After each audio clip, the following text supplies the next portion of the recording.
வாழ்க்கையிலே அவர்கள் நம்பிக்கொண்டிருந்த நம்பிக்கை இழந்தவனமாக எதிர்காலத்தை குறித்து ஒரு பெரிய கலக்கத்தோடு கூட எம்மாவூருக்கு 2 சீஷர்கள் நடந்து போனார்கள்.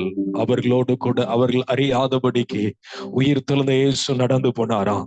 2.5 மணி நேரம் அவர்கள் நடந்திருக்க கூடும். அப்படி அவர்கள் நடந்து போகிற வழியிலே அவர்களோடு கூட இயேசு சம்பாஷித்து கொண்டு போனார். அவர்களோடு கூட அவர் பேசி கொண்டு போனார். ஆனால் எம்மாவு என்கிற கிராமம் வந்த பொழுது, எம்மாவு என்கிற ஊர் வந்த பொழுது, அந்த 2 சீஷர்களை பார்த்து இயேசு சொன்னார், நான் அப்புறம் போகிறவர், நான் அடுத்த கிராமத்துக்கு போக வேண்டும் என்று சொன்ன பொழுது அந்த 2 சீஷர்களும் ஒருமனப்பட்டவர்களாய் இயேசுவை நோக்கி, சாயங்காலம் ஆயிற்று, பொழுதும் போயிற்று, போதுகிறே, நீர் எங்களுடனே கூட தங்கி இருக்க வேண்டும் என்று சொல்லி ஆசையாய் வாஞ்சையாய் அவர்கள் இயேசுவை வருந்தி அழைத்தார்கள். எத்தனை பேர் இந்த இடத்துல வந்து இருக்கிறவர்கள் நான் அவரை வருந்தி அழைக்கிறேன் என்று சொல்ல முடியும்? ஆண்டவரே, என் மத்தியில நீர் பிரசன்னராயிருந்து உம்முடைய பிரசனம் என்னை நடத்தட்டும் என்று சொல்லி வாஞ்சையோடு தாகத்தோடு கூட. Thank you father. ஹல்லேலூயா. தெரிந்த பாடலின் சில கவிகளை நம்ம கரங்களை தட்டி எல்லாரும் பாடி ஆவியானுடைய பிரசனத்தை தொடர்ந்து நாம் இன்னும் தெய்வ பிரசனத்திலே நம்ம அர்ப்பணித்து கர்த்தருடைய வார்த்தைக்கு நேராய் கடந்து செல்வோம். வாருமையா போதகரே, வந்தமிடம் தங்கீரோம். வாருமையா, கரங்களை தட்டி பாடுமா?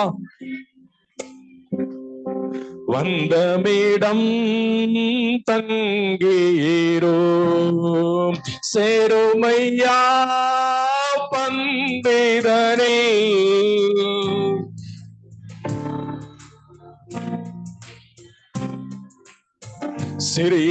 சிறியவராம் எங்களிடம், சிறியவராம் எங்களிடம், வாருமையா போதகரே, வந்தமிடம் தங்கீரோ. வாருமையா போதகரே, வந்தமிடம் தங்கீரும்.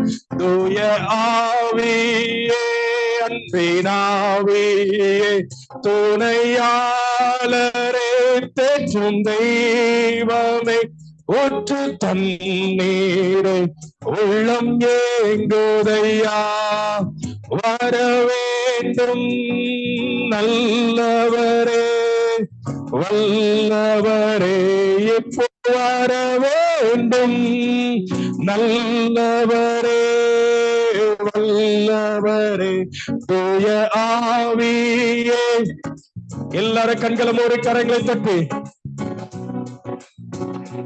தேற்றும் தெய்வமே, ஊற்று தண்ணீரை உள்ளம் ஏங்குதையா, வர வேண்டும் நல்லவரே, வல்லவரே, இப்போ வர வேண்டும் நல்லவரே, வல்லவரே, அசைவாடுமா.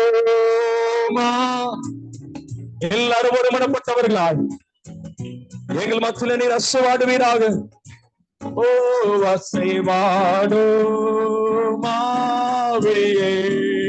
தூய்மையே நாவியே, இடமசைய உள்ளம் நிரம்ப இறங்கி வாருமே இந்த இடம். Thank you father.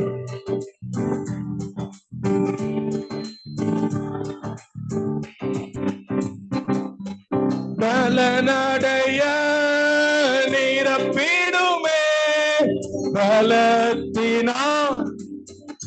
ஆவியானவரே, உம்முடைய உன்னத பலத்தினால் நீர் எங்களை நிரப்ப முடியும். எஸ், பலத்தினாவியே, கனமடைய ஊற்றிடுமே ஞானத்தினாவியே, கனமடைய ஆவியானவருடைய பிரசனம் தனிப்பட்ட விதத்தில் இந்த நாளில் எங்களை சந்திக்கும்படியா அசைவாடு மாவியே தூய்மை நல்ல கரங்களை தட்டு விடுதலையோடு கூட ஆவியானவருடைய பிரசனத்தை எல்லாரும் சேர்ந்து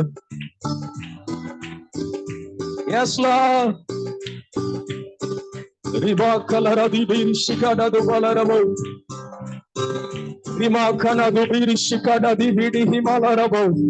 எல்லா பலவீனத்தின் வல்லமைகள் இந்த பகல் வேளையில் நம்முடைய பிள்ளைகளை விட்டு விலகி போகட்டும்.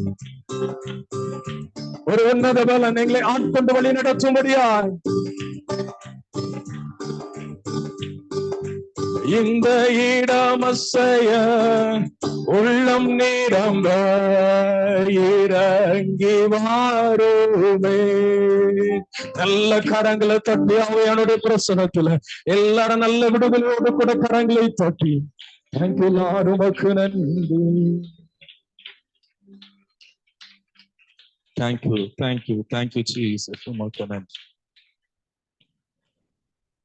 தகப்பனுடைய வார்த்தைக்கு கீழ்ப்படிந்து யுத்த களத்திற்கு சகோதரர்களை நலம் விசாரிக்க போன தாவீதை குறித்து யுத்த களத்துல ஒரு முகாந்திரம் உண்டாயிருக்குமே. ஆனால் பெலிஸ்தனை மேற்கொண்டு இஸ்ரவேலுக்கு நேரிட்ட நிந்தையை நீக்கி இஸ்ரவேலுக்கு ராஜாவாக அறிமுகப்படுத்தப்பட போகிற அந்த தாவீதை குறித்து தற்செயலாய் யுத்த களத்துக்கு போன தாவீதை குறித்து ஒரு முகாந்திரத்தை கர்த்தர் அங்கே வைத்திருப்பாரையானால் தேவனுடைய அநாதி தீர்மானத்தின்படி அவருடைய அழைப்பின்படி இந்த இடத்துல அழைக்கப்பட்டவர்களாய் கூடி வந்திருக்கிற நம்மை குறித்து இந்த இடத்துல ஒரு முகாந்திரம் உண்டாயிருக்கிறது. எத்தனை பேர் இதை ஆமோதிக்கிறீங்க?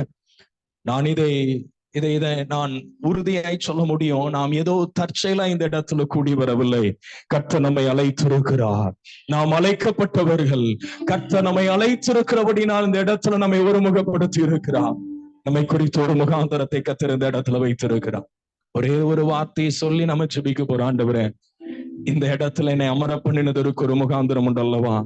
என்னை கூட்டி சேர்த்ததற்கு ஒரு நோக்கம் உண்டு. அந்த நோக்கத்தையும் திட்டத்தையும் தரிசனத்தையும் இந்த பகல் வேளையில் என்ற வாழ்க்கையில நிறைவேற்றுங்க என்று சொல்லி அர்ப்பணிப்போடு கூட தெய்வ சமூகத்துல பரிசுத்த பிதாவே, இந்த நல்ல பகல் நேரத்திற்காக உமக்கு நன்றி செலுத்துகிறோம். இந்த நாளிலே உம்முடைய பிள்ளைகளாய் நாங்கள் இந்த இடத்துல ஐக்கியப்படும்படியா ஒருமனப்படும்படியா நீர் எங்களுக்கு பாராட்டின நல்ல இரக்கங்களுக்காக உமக்கு நன்றி செலுத்துகிறோம். எங்களை நீர் அழைத்து கொண்டு வந்ததற்கு ஒரு முகாந்திரம் உண்டு. அந்த முகாந்திரத்தை இந்த பகல் வேளையில எங்க வாழ்க்கையில நீங்க நிறைவேற்றும்படிக்கு எங்களை தாழ்த்துகிறோம், அர்ப்பணிக்கிறோம். ஆண்டவரே, ஏமா ஒரு சிஷ்யர்களோடு நடந்து போன ஆண்டவர் அவர்களோடு கூட பந்தி இருக்கும் பொழுது ஆண்டவரே அப்பத்தை எடுத்து அதை பிட்டு ஆண்டவரே சிஷ்யர்களுக்கு கொடுத்த பொழுது அவர்களுடைய கண்கள் திறக்கப்பட்டு அவர்களுமே அறிந்து கொண்டதை போல இந்த வேளையில வார்த்தை என்கிற மன்னாவை நீர் எங்களுக்காக பிட்டு எங்களுக்கு நீர் பங்கிடும்படியாய் நாங்களுமே அறிந்து கொண்டவர்களாய் திரும்பி சொல்லுவதற்கு கர்த்தருக்கு கிருபை தருவீராக. தாழ்த்துகிற வறுமையாக்குகிற நீர் மகிமைப்படும். இரட்சகர் இயேசு கிறிஸ்து மூலம் ஜெபிக்கிறோம் நல்ல பிதாவே. உட்காருவோம். கர்த்தருடைய நாமம் மகிமைப்படுவதாக. கர்த்தரும் இரட்சகருமாய் இருக்கிற நம்முடைய ஆண்டவராக இயேசு கிறிஸ்துவின் பரிசுத்தமுள்ள நல்ல நாமத்தினால உங்களை எல்லாரையும் அன்போடு வாழ்த்துகிறேன். கர்த்ததாமே உங்களையும் உங்களுடைய குடும்பங்களையும் உங்களுடைய பிரயாசங்களையும் ஆசீர்வதிப்பாராக. இந்த இடத்துல உங்களோடு இணைந்து இந்த இடத்துல கர்த்தரை மகிமைப்படுத்துவதற்கு கர்த்தர் எனக்கு பாராட்டின நல்ல கிருபைகளுக்காக நான் கர்த்தரை மகிமைப்படுத்துகிறேன். கர்த்தருடைய நாம மாத்திரம் மகிமைப்படுவதாக. என்னை மிகுந்த அன்போடு கூட அழைத்த சாலமோன் அண்ணனுக்காக, அக்கா பிள்ளைகளுக்காக, இந்த ஊழியங்களுக்காக நான் கர்த்தரை துதிக்கிறேன். இந்த ஊழியத்தோடு கூட இணைந்து இருக்கிற எல்லா ஊழியர்களுக்காக, இந்த இடத்துல கூடி வந்திருக்கிற எல்லா தெய்வ பிள்ளைகளுக்காகவும் நன்றியும் வாழ்க்கையிலையும் தெரிவித்துக் கொள்ளுகிறேன். அல்லேலூயா, அல்லேலூயா. கரங்களை உயர்த்த சொல்லுங்களா? அல்லேலூயா. இந்த நாளிலே நாம் வேகமாக கர்த்தருடைய வார்த்தையை தியானிக்க போகிறோம்.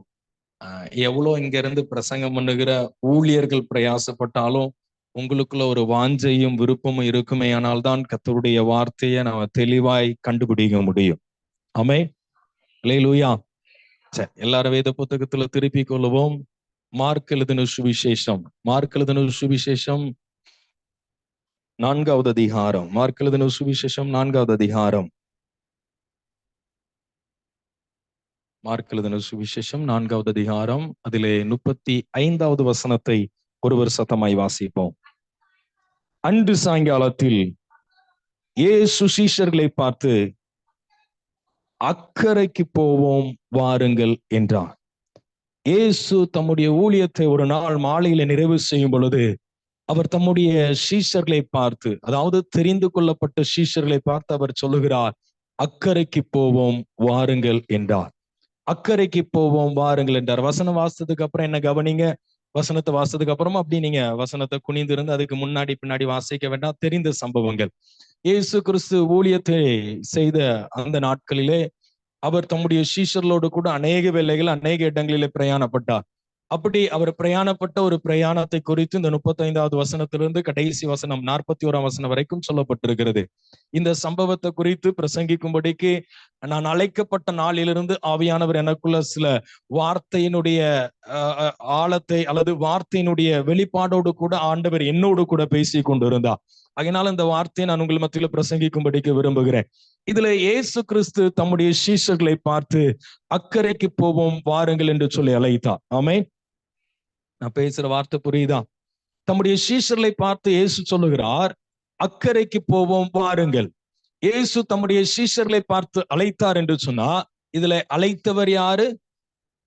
அழைத்தவர் யாரு? வாய்களை திறந்து பேசுங்களேன். இயேசு சீஷர்களை அழைத்தார்.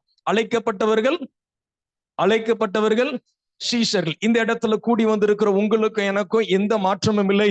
எப்படி இயேசு சீஷர்களை அழைத்தாரோ அதே போல அவர் நம்மை அழைத்திருக்கிறார். ஆமென். நீங்களும் நானும் அழைக்கப்பட்டவர்களாய் இருக்கிறோம். ஆமென். அல்லேலூயா.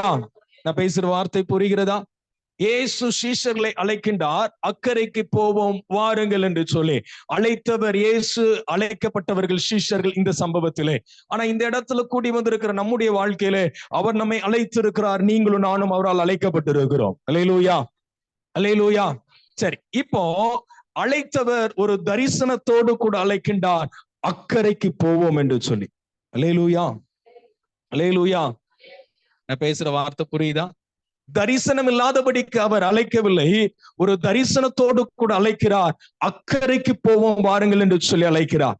சும்மா கப்பல்ல ஒரு டைம் பாஸ்க்கு போயிட்டு வருவோம் அவர் அழைக்கவில்லை, ஒரு தரிசனத்தோடு கூட அழைக்கிறார். இதுல அக்கறை என்று சொல்லி சொல்லப்பட்டிருக்கிறது எது என்று சொன்னா, நீங்க அப்புறம் வீட்டுல போய் தியானிச்சு பாருங்க. இதுக்கு முன்னாடி பின்னாடி வாசித்து பார்த்தா தெரியும். கலிலேயாவுக்கு எதிராக இருக்கிற கதனேருடைய நாடு, கலிலேயாவுக்கு எதிராக இருக்கிற கதனேருடைய நாட்டிற்கு போவோம் வாருங்கள் என்று சொல்லி இயேசு சீஷர்களை அழைத்தார். ஆமென், அல்லேலூயா.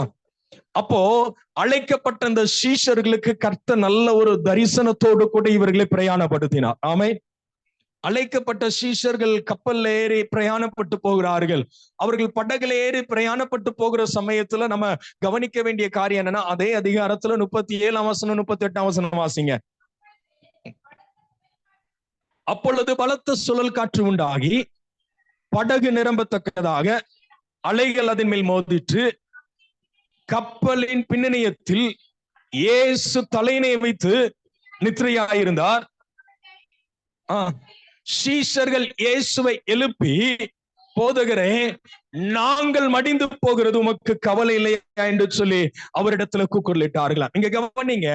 இப்ப படகு நிரம்பத்தக்கதாக தண்ணி, இப்போ அலைகள் இந்த படகு மேல மோதிக்கொண்டிருக்கிற சமயத்திலே சீஷர்கள் ஒரு அபய குரல் இடுகிறார்கள்.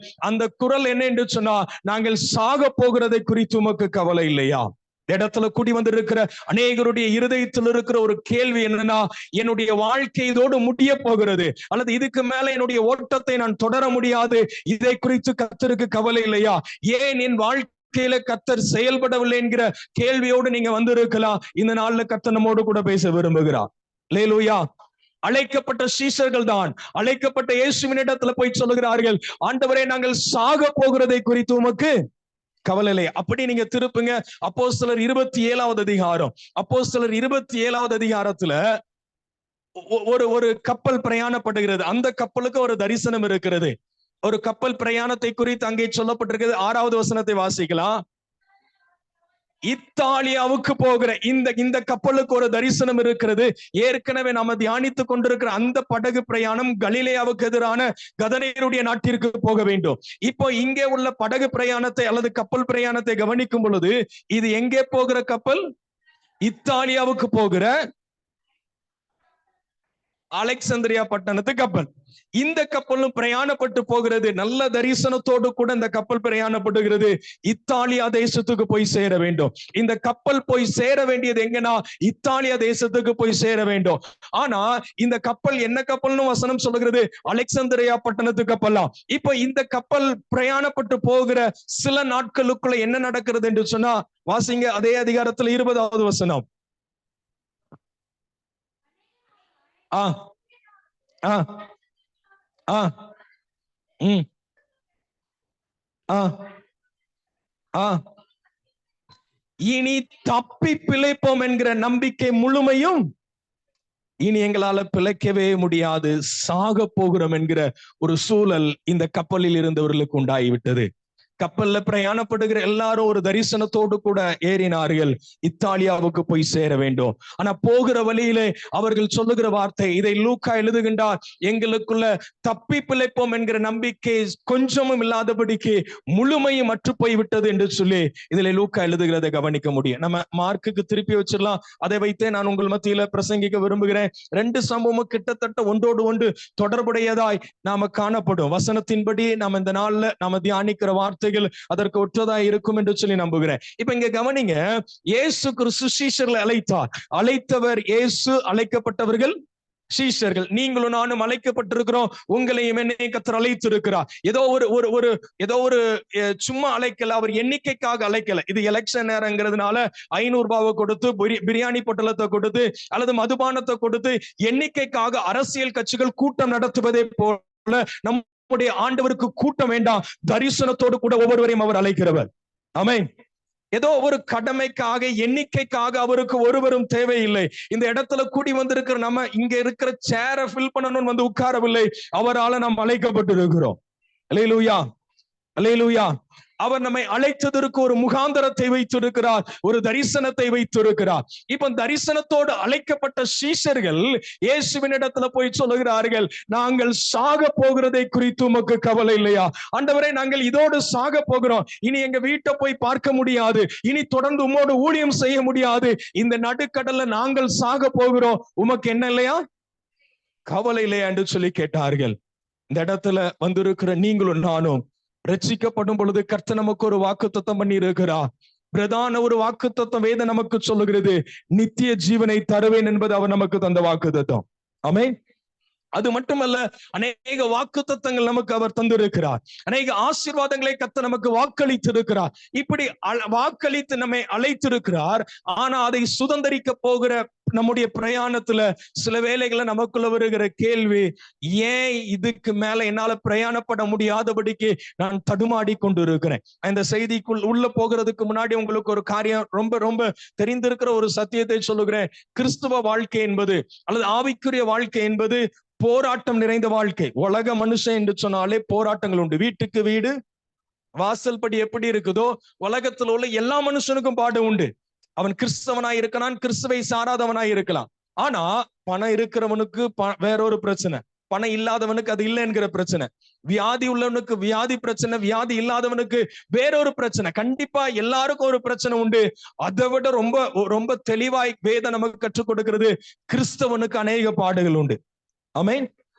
கிறிஸ்து இயேசுவுக்குள் தேவ பக்தியா நடக்க மனதாய் இருக்கிற யாவரும் கிறிஸ்தவனா வாழணும்னு விருப்பப்பட்டாலே துன்பம் உண்டா? ஆமா. அப்படின்னா இப்ப துன்பங்கள், போராட்டங்கள் கிறிஸ்துவ வாழ்க்கையில வருவது இயல்பான ஒரு காரியம். ஆமென். இப்போ பிரச்சனைகள் வருவது பெரிய காரியம் அல்ல. இந்த பிரச்சனைகள், போராட்டங்கள், உபத்திரவங்கள், அவமானங்கள் ஒருபோதும் நம்முடைய விசுவாசத்தை அசைத்து விடக்கூடாது. ஆமென். நம்ம வாழ்க்கையில வருகிற போராட்டங்கள், நம்ம வாழ்க்கையில வருகிற வியாதிகள், நம்முடைய வாழ்க்கையில நேரிடுகின்ற எந்த ஒரு சூழ்நிலைகளா இருந்தாலும் அது ஒருபோதும் நம்முடைய விசுவாசத்தை அல்லது ஒருபோதும் நாம ஆண்டவருக்கு என்று சொல்லி எடுத்திருக்கிற தீர்மானத்தை, அது ஜெப வாழ்க்கையா இருக்கலாம், பரிசுத்த வாழ்க்கையா இருக்கலாம், ஒருபோதும் அசைத்து விடக்கூடாது. அல்லேலூயா, அல்லேலூயா. நான் சொல்ற செய்தி புரியுதா? இப்ப இங்க சீஷர்களை கவனிக்கும் பொழுது இங்கே அலைகள் அடிப்பது பெரிய காரியம் அல்ல. கடல்ல எப்பொழுதும் ஓயாமல் அலை அடித்துக் கொண்டிருக்கும். கடல்ல பிரயாணப்படுகிறவர்கள் கண்டிப்பா அலையினுடைய தான் பிரயாணப்பட வேண்டும். அலைகள் அடிப்பது, காற்றடிப்பது பெரிய காரியம் அல்ல. இந்த அலைகள் அடிக்கும் பொழுது, தண்ணீர் படகுக்குள்ள எழும்பி வரும் பொழுது இந்த சீஷர்கள் என்ன செய்துட்டாங்கன்னா, சாக போகிறோம்னு முடிவு பண்ணிட்டாங்க. இதுக்கப்புறம் நாங்க எழும்பி அந்த அக்கறை ஆகிய கந்தனேருடைய நாட்டிற்கு வர முடியாது என்று சொல்லி முடிவு பண்ணி விட்டார்கள். இன்னைக்கு நம்முடைய வாழ்க்கைய கொஞ்சம் திரும்பி பார்த்தா, அது நம்முடைய ஆவிக்குரிய வாழ்க்கையா இருக்கலாம், ஜப வாழ்க்கை, பரிசுத்த வாழ்க்கை, அல்லது நம்முடைய குடும்ப வாழ்க்கையா இருக்கலாம், தேவ சமூகத்திலிருந்து கணவனும் மனைவியுமா இணைக்கப்பட்ட குடும்ப வாழ்க்கையா இருக்கலாம், அல்லது கர்த்தர் நமக்கு தந்திருக்கிற படிப்பு, கர்த்தர் நமக்கு தந்திருக்கிற வேலை, கர்த்தர் நமக்கு தந்திருக்கிற தொழில், இது நம்முடைய ஓட்டமா இருக்கிறது. இதிலே ஒரு நாளும் இதுக்கு மேல பிரயாணப்பட முடியாது என்கிற அளவுக்கு நம்முடைய விசுவாசம் மங்கி போய்விடக் கூடாது.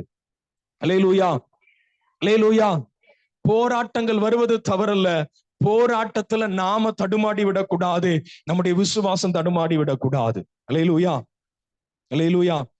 அதனாலதான் ஒரு வார்த்தை இப்படியாய் சொல்லுகிறது, விசுவாசம் ஆகிய கப்பலை அவர்கள் சேதப்படுத்தினார்கள். யாரெல்லாம்? இமினேயும் அலெக்சந்தரும். இப்போ நம்ம இந்த நாள்ல தியானிக்க போகிற இந்த வார்த்தை என்ன என்று சொன்னா, ஏன் இப்படி இந்த போராட்டத்துல சீஷர்கள் சாக போகிறோம்னு முடிவு பண்றாங்க? நாங்க இதுக்கு மேல பிரயாணப்பட மாட்டோம் என்று சொல்லி சீஷர்கள் முடிவு பண்ணதுக்கு காரணம் என்ன? இயேசு என்ன செய்து கொண்டிருக்கிறார்? 37ஆம் வசனம் சொல்லுகிறது. அழைத்த இயேசு என்ன செய்கிறார்? 37 வாசிங்க. 38 கப்பலின் பின்னணியத்தில் இயேசு தலைநீயை வைத்து நித்திரையாயிருந்தார். அப்போ பிரச்சனைகள்ல இவர்கள் தடுமாடுகிறதற்கு ஒரு காரணம், இயேசு என்ன செய்கிறார்? அழைத்தவர் என்ன செய்கிறார்? வாய்களை திறந்து பேசுங்களா. அழைத்த இயேசு தூங்கி கொண்டிருக்கிறார். ஆகையினால் சீஷர்கள் தடுமாட ஆரம்பித்து விட்டார்கள். இப்போ பிரச்சனை யார்கிட்ட இருக்கு? அழைத்த இயேசு தூங்கி கொண்டிருக்கிறார். அப்படிதானா?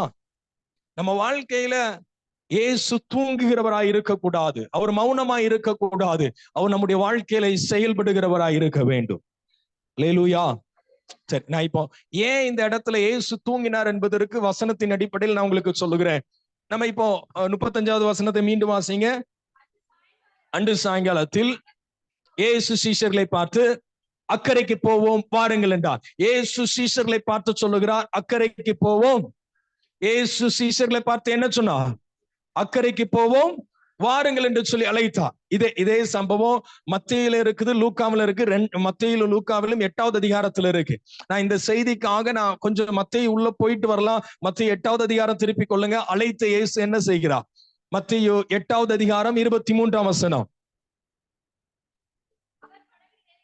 இப்போ அழைத்த இயேசு என்ன செய்கிறார்? அதுக்கு முன்னாடி அவர் சொல்லிட்டார், அக்கறைக்கு போக ஜனங்களுக்கு கட்டளையிட்டு விட்டார். இப்போ 23ஆம் வசனம் சொல்லுகிறது, இயேசு படகில் ஏறின போது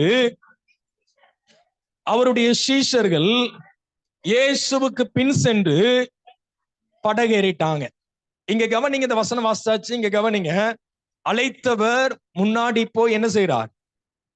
அவர் முன்பதாக போய் படகுல ஏறுகிறார். ஏறினதுக்கு அப்புறம் என்ன நடக்குதுன்னா, திரும்ப நீங்க மார்க்குக்கு வந்துருங்க, உங்களுக்கு செய்தி புரியணும். அதனாலதான் அங்கேயும் இங்கேயும் நான் உங்களை வாசிக்க சொல்றேன். மார்க்கு 4வது அதிகாரத்துல 36வது வசனத்தை வாசிக்கலாம். இயேசு படவில் இருந்தபடியே அவரை கொண்டு போனார்கள். வசனம் வாசித்தாச்சு, என்ன கொஞ்சம் கவனிங்க. அழைத்தவர் முதல்ல போய் படகேறினா. அழைத்த இயேசு முதல்ல, வாய்களை திறந்து சொல்லுங்களேன். அழைத்த இயேசு முதலாவது படகேறுகின்றார். சீஷர்கள் என்ன செய்யறாங்க? சீஷர்கள் என்ன செய்தார்கள்? அவருக்கு பின் சென்று படகேறினார்கள். இப்போ இந்த வசனத்துக்கும் இடையில ஏதோ ஒண்ணு நடந்துட்டு, ஏன்னா வசனம் சொல்லுகிறது சீஷர்கள் இயேசுவை, இப்ப வாசிச்ச வசனத்தை கவனிங்க. சீஷர்கள் இயேசுவை, அது மத்தேயுல. மார்க் 4:36 என்ன சொல்லப்பட்டிருக்குது? அவரை. இப்போ சீஷர்கள் அவரை, நான் பேசுற வார்த்தை புரியுதா? நான் கொஞ்சம் வேகமா வர்றேன், நீங்க கொஞ்சம் கவனிங்க. அழைத்தவர் முன்னாடி போய் படகுல ஏறுகிறார். உங்களுடைய மனக்கண்கள்ல நீங்க வைத்துக் கொள்ளுங்க. இயேசு முதல்ல போய் படகு ஏறுகிறார். ஏறிட்டாரா? அவருடைய சீஷர்கள் அவருக்கு பின் சென்று படகேறிட்டாங்க. இப்ப படகு ஏறினதுக்கு அப்புறம் ஒரு காரியம் நடக்குது. சீஷர்கள் இயேசுவை இப்ப ஆரம்பத்துல நம்ம ஆவிக்குரிய வாழ்க்கையில கொஞ்சம் உங்களுக்கு புரியும் நினைக்கிறேன். ஆவிக்குரிய வாழ்க்கையில ஆரம்பத்துல இயேசு முன்னாடி போனார், இயேசு நம்மை கொண்டு போனார். இப்ப என்ன ஆயிட்டுனா, நாம் முன்னாடி போய் அவரை கொண்டு போய் கொண்டு இருக்கிறோம். அதனால அவர் தூங்கி கொண்டிருக்கிறார், மௌனமாய் இருக்கிறார். நான் பேசுற செய்தி புரியுதா? எனக்கு ஆவியானவர் தெளிவாய் சொல்லி அனுப்பின வார்த்தை, அதனால தைரியமாய் சொல்ல முடியும். நம்ம வாழ்க்கையின் ஆரம்பத்துல முன்னாடி போன இயேசு இன்னைக்கு அவர் முன்னாடி இல்ல, நமக்கு பின்னாடி நிற்கிறார். நம்முடைய சுயம், நம்முடைய திறமை, நம்முடைய பலன், நம்முடைய சம்பாத்தியம் நமக்கு முன்னாடி போய் கொண்டிருக்கிறது. அவரை பின்னே நாம் இழுத்து கொண்டு போகிறபடினால் அவர் பின்னாடி வருவார், ஆனால் செயல்பட மாட்டார். அவர் நம்மோடு கூட இருப்பார், ஆனால் தூங்கி கொண்டிருப்பார். அவர் நம்மோடு கூட இருப்பார், மௌனமாய் இருப்பார், பதில் தர மாட்டார். நான் பேசுகிற செய்தி எத்தனை பேருக்கு புரிகிறது? ஏன் நம்ம வாழ்க்கையில தடுமாற்றங்கள்? ஏன் போராட்டத்துல நம்ம துணிந்து நிற்க முடியவில்லை? ஏன் வியாதிகள் வரும் பொழுது நம்முடைய வாழ்க்கையில தடுமாற்றங்கள் வருகிறது? பலவீனங்கள் வரும் பொழுது, துன்பங்கள், நெருக்கங்கள், அவமானங்கள் வரும் பொழுது ஏன் நம்முடைய ஜெப வாழ்க்கை, ஆவிக்குரிய வாழ்க்கை அசைக்கப்படுகிறது என்று சொன்னா, முன்னாடி போன இயேசு இப்ப முன்னாடி இல்ல, அவர் நமக்கு பின்னாடி இருக்கிறார். நம்முடைய பலன், நம்முடைய திறமை, நம்முடைய படிப்பு முன்னாடி இருக்கிறபடினால அவர் பின்னாடி வருகிறார். அவரை நாம் கொண்டு போய் கொண்டு இருக்கிறோம். நான் பேசுற செய்தி புரியுதா? இந்த நாள்ல ஆவியானவர் நம்மோடு கூட பேசுகிறார். நம்முடைய வாழ்க்கையில் அவர் முன்னாடி செல்ல வேண்டும். அல்லேலூயா. சீஷர்களை குறித்து வசனம் அழகாய் சொல்லுகிறது. அழைத்த இயேசு போய் படகேறுகிறார், சீஷர்கள் அவருக்கு பின் சென்றார்கள். சீஷர்கள் அவருக்கு பின் சென்றார்கள். இப்ப என்ன ஆயிட்டுனா, இயேசு முன்னாடி போறார், சீஷர்கள் பின்னாடி வராங்க. ஆனா மார்க் 4:38 வாசிங்க. இப்ப இயேசு எங்க இருக்கிறார்? கப்பலின் பின்னணியாச்சுன்னா அவர் முன்னாடி இல்லைன்னு அர்த்தம். முன்னாடி படகை வழி நடத்துவதற்கு, கப்பலை வழி நடத்துவதற்கு இயேசு முன்னாடி இல்ல, இயேசு பின்னாடி தூங்குகிறார்னா முன்னாடி அவருக்கு இடம் கொடுக்கப்படவில்லை, முன்னாடி அவருக்கு அங்கீகாரம் கொடுக்கப்படவில்லை. நான் உங்களுக்கு செய்தி புரியறதுக்காக இப்படி சொல்லுகிறேன். நமக்கு தெரிந்திருக்கிறபடி 4 சீஷர்கள் மீன்பிடி தொழிலில் இருந்து வந்தவர்கள். யாரெல்லாம்? பேதுரு, யோவான், யாக்கோபு, அந்திரேயா. இந்த 4 பேர் எதுல இருந்து வந்தவங்க? மீன்பிடி தொழிலிருந்து வந்தவங்க. இதுல யாரு சொல்லியிருப்பாவோ இல்லையோ, எல்லாவற்றையும் முந்தி இருக்கக்கூடிய பேதுரு சொல்லியிருக்க கூடும் நான் நினைக்கிறேன். ஐயா, நீங்க ரொம்ப டயர்டா இருக்கிறீங்க, ஊழியம் செய்து களைத்து போயிருக்கிறீங்க, கதனேருடைய நாட்டுக்கு போய் ஊழியம் செய்யணும், நீங்க ரெஸ்ட் எடுங்க, படகை நாங்க பாத்துக்கிறோம், எங்களுக்கு படகை ஓட்ட தெரியும், இந்த அலையில எப்படி படகை நடத்தணும் என்பது எங்களுக்கு தெரியும், எங்களுடைய பலத்தால முடியும், எங்களுடைய அனுபவத்தால முடியும், எங்கள் திறமையால முடியும். கொஞ்சம் யோசிச்சு பாருங்க. நம்ம வாழ்க்கையில ஒரு தேவை வரும் பொழுது, நம்முடைய வாழ்க்கையில ஒரு பலவீனம் வரும் பொழுது, நம்முடைய குடும்பத்துல ஏதோ ஒரு சூழ்நிலைகள் வரும் பொழுது நாம என்ன நினைச்சிட்டோம்னா, இதுக்கெல்லாம் தேவ சமூகத்துக்கு போக வேண்டாம், இதுக்கெல்லாம் இங்கதான் போகணும். ஒரு தேவை வருதா, சொந்தக்காரங்கிட்ட போலாம், இருக்கிற ஜொல்ஸ கொண்டு போய் வைக்கலாம், வீடு தேடி வர்றாங்க குழு லோன், அவங்ககிட்ட போய் நிக்கலாம். தேவ சமூகத்தை மறந்துட்டோம். ஆனா ரட்சிக்கப்பட்ட புதிதிலே, அவர் நம்மை அழைத்த புதிதிலே அவருக்கு பின் சென்று கொண்டிருக்கும் பொழுது நம்முடைய ஜெபம் எப்படி இருந்துச்சுன்னா, எல்லாமே அவரிடத்துல வந்து கேட்ட நாட்கள் உண்டு. எல்லாவற்றுக்கும் ஆண்டவரே நீங்க போதும் என்று சொல்லி ஜெபித்த நாட்கள் உண்டு. இன்னைக்கு கத்தரை வைக்க வேண்டிய இடத்துல கத்தரை வைக்கல, கத்தரை வைக்க வேண்டிய இடத்துல நம்முடைய பலனும், நம்முடைய திறமையும், நம்முடைய அறிவையும் முன்னாடி வைக்க ஆரம்பிச்சிட்டோம். நான் கொஞ்சம் உதாரணத்துக்கு சொல்லுகிறேன், தப்பா எடுத்துக்கூட கூடாது. நம்ம இன்னைக்கு காலையில எழும்புறோம், எதிர்பாராத விதமா நம்ம சரீரத்துல ஜுரம் அடிக்குது, காய்ச்சல் அடிக்குது. நான் பேசுற புரியுதா? காய்ச்சல் அடிக்கு, உடனே என்ன செய்வீங்க? ஒரு டோலோ.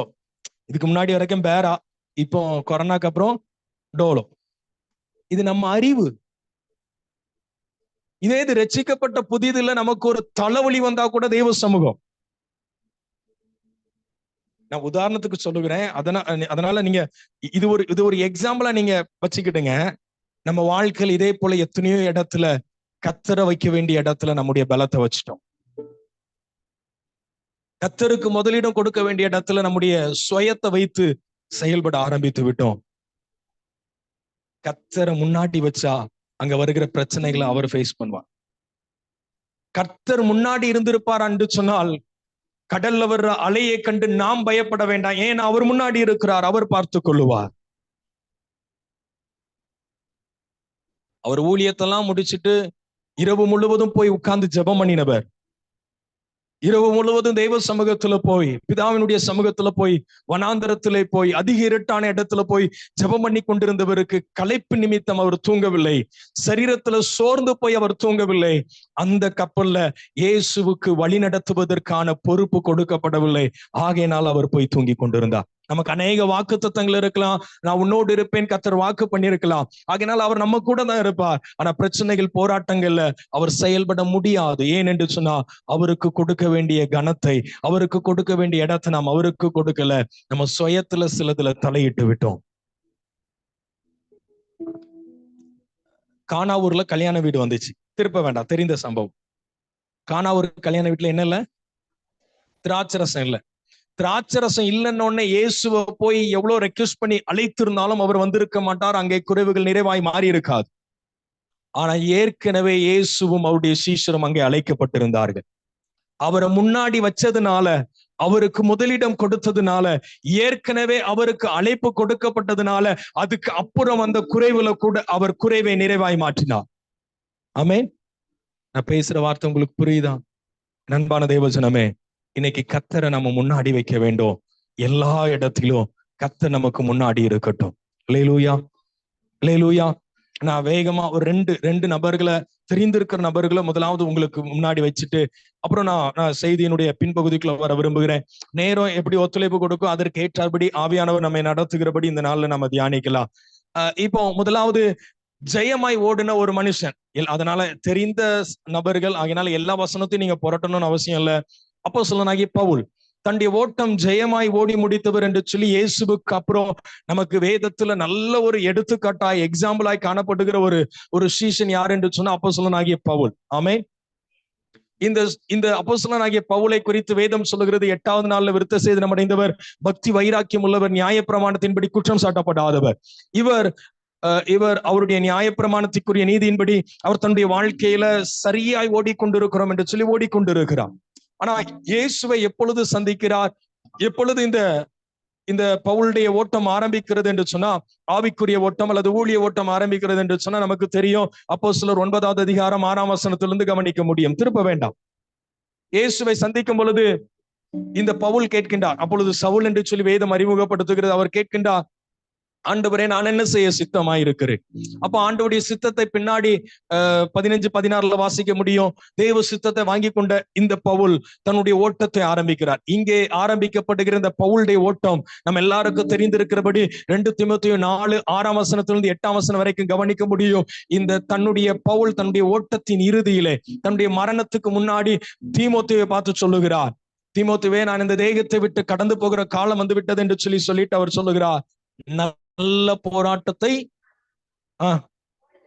ஓட்டத்தை முடித்தேன், விசுவாசத்தை காத்து கொண்டேன்னு எழுதுகிறார். இந்த பவுல் ஏன் இவ்வளவு தைரியமா எழுதுகிறார்னா, எந்த இடத்திலும் பவுல் தன்னுடைய விசுவாசத்தை இழந்து போகவில்லை, விசுவாசத்தை விட்டு பின்வாங்கவில்லை. ஆகினாலதான் இந்த பவுலுடைய ஓட்டம் ஜெயமா இருந்ததுனாலதான் கிறிஸ்தவருடைய கல்லறையில 90க்கும் மேற்பட்ட அநேகருடைய கல்லறையில் எழுதப்பட்ட வாசகம் இதுதான். அவங்க எப்படி ஓடி முடிச்சாங்களோ அது 2வது. ஆனா அழகா எழுதி வைத்து விடுவோம், நல்ல போராட்டத்தை, ஓட்டத்தை முடித்தேன், விசுவாசத்தை. இந்த பவுலுக்கு சோதனை வந்துச்சா? போராட்டம் வந்துச்சா? 2 கொரிந்தியர் 11வது அதிகாரம், திருப்ப வேண்டாம், 2 கொரிந்தியர் 11வது அதிகாரம் 23ஆம் வசனத்திலிருந்து அந்த அதிகாரம் முடிய நீங்க வாசிச்சு பாருங்க.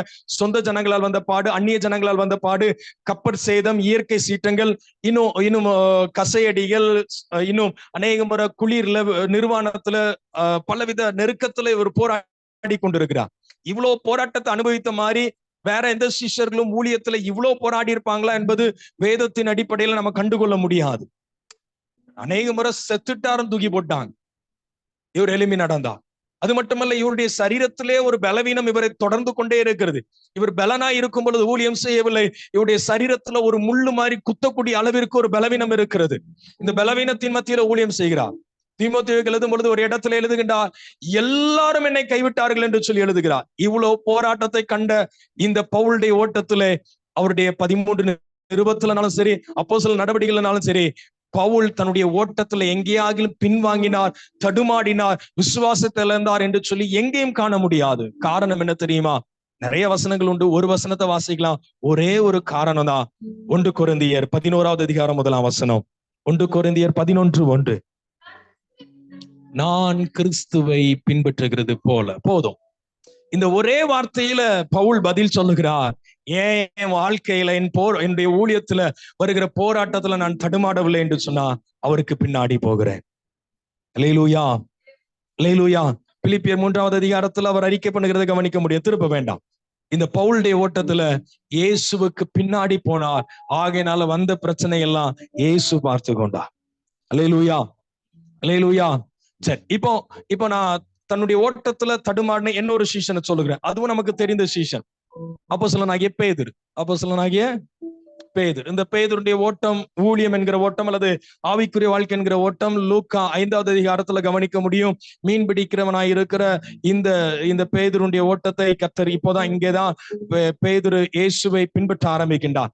முதல் 11 வசனங்களை கவனித்தீங்கன்னா அதுல தெரியும். மீன் பிடித்து கொண்டிருக்கிற, திருப்ப வேண்டாம், நான் வசனங்கள் வாசிக்க சொல்லல.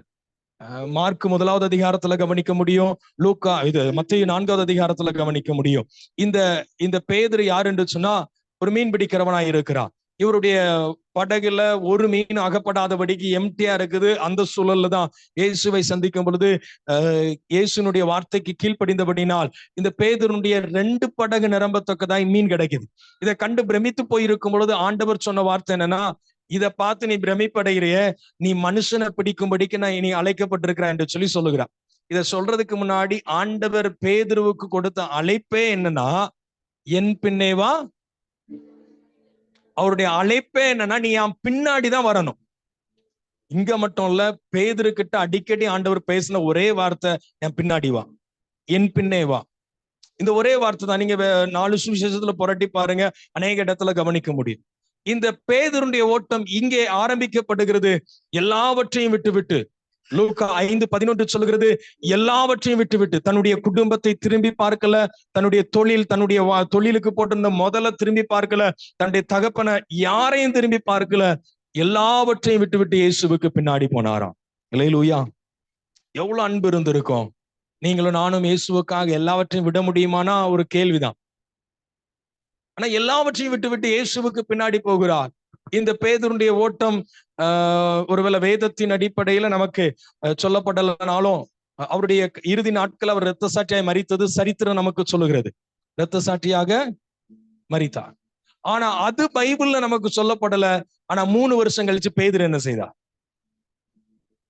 நம்ம கவனிக்கிறீங்களா? 3 வருஷம் கழிச்சு இந்த பேதுரு என்ன செய்தார்? திரும்பவும் மீன் பிடிக்க போயிட்டார். அந்த மீன் பிடிக்க போறதுக்கு முன்னாடி என்ன செய்தார்? 3 தடவை அவர் மறுதலிச்சாரு. அப்புறம் ஆண்டவருக்கு பின்னாடி போய் ஊழியத்தை செய்து இரத்த சாட்சியாய் மரித்தா கூட லெந்து நாட்கள் பாடல நம்ம எழுதி வச்சிருக்கிறோம். 3 தடவை மறுதலிச்ச பேதுருன்னு எழுதி வச்சிருக்கிறோம். நான் பேசுற புரியுதா? இந்த 3 தடவை பேதுரு இயேசுவை மறுதலிச்சு பின்வாங்கி போனது எல்லாருக்கும் இந்த பேதுருவை குறிச்சு தெரியும். பேதுருவை குறிச்சு எது தெரியுதோ இல்லையோ, பேதுரு இயேசுவை விட்டு பின்வாங்கி போனாரா போலையா? நமக்கு தெரியும். ஏன் இந்த பேதுரு 3 வருஷத்துல கர்த்தரை விட்டு பின்வாங்கி போனார்? எல்லாவற்றையும் விட்டு இயேசுவுக்கு பின்னாடி போன பேதுரு ஏன் இயேசுவுக்கு பின்னாடி போனார்னா இயேசு முன்னாடி போனார்னு அர்த்தம். நான் பேசுறது புரியுதா? ஏன் இந்த பேதுரு பின்வாங்கி போனார்? இயேசு வேண்டான்னு சொல்லிட்டு அவர் 3 தடவை கர்த்தரை மறுதலித்தார். திருப்புங்க, நான் நிறைய சம்பவங்கள் காட்டலாம். ஆனாலும் நான் சில காரியத்தை மட்டும் வேகமா உங்களுக்கு சொல்லுகிறேன். மத்தேயு எழுதின சுவிசேஷம் 16வது அதிகாரம். மத்தேயு 16 திருப்பிக் கொள்ளுங்க வேகமா. மத்தேயு 16வது அதிகாரத்துக்கு திருப்பிக் கொள்வீங்கன்னா அதுல 21வது வசனத்திலிருந்து வாசிக்க கவனிக்கலாம். ஆ ஆ ஆ ஆ ஆ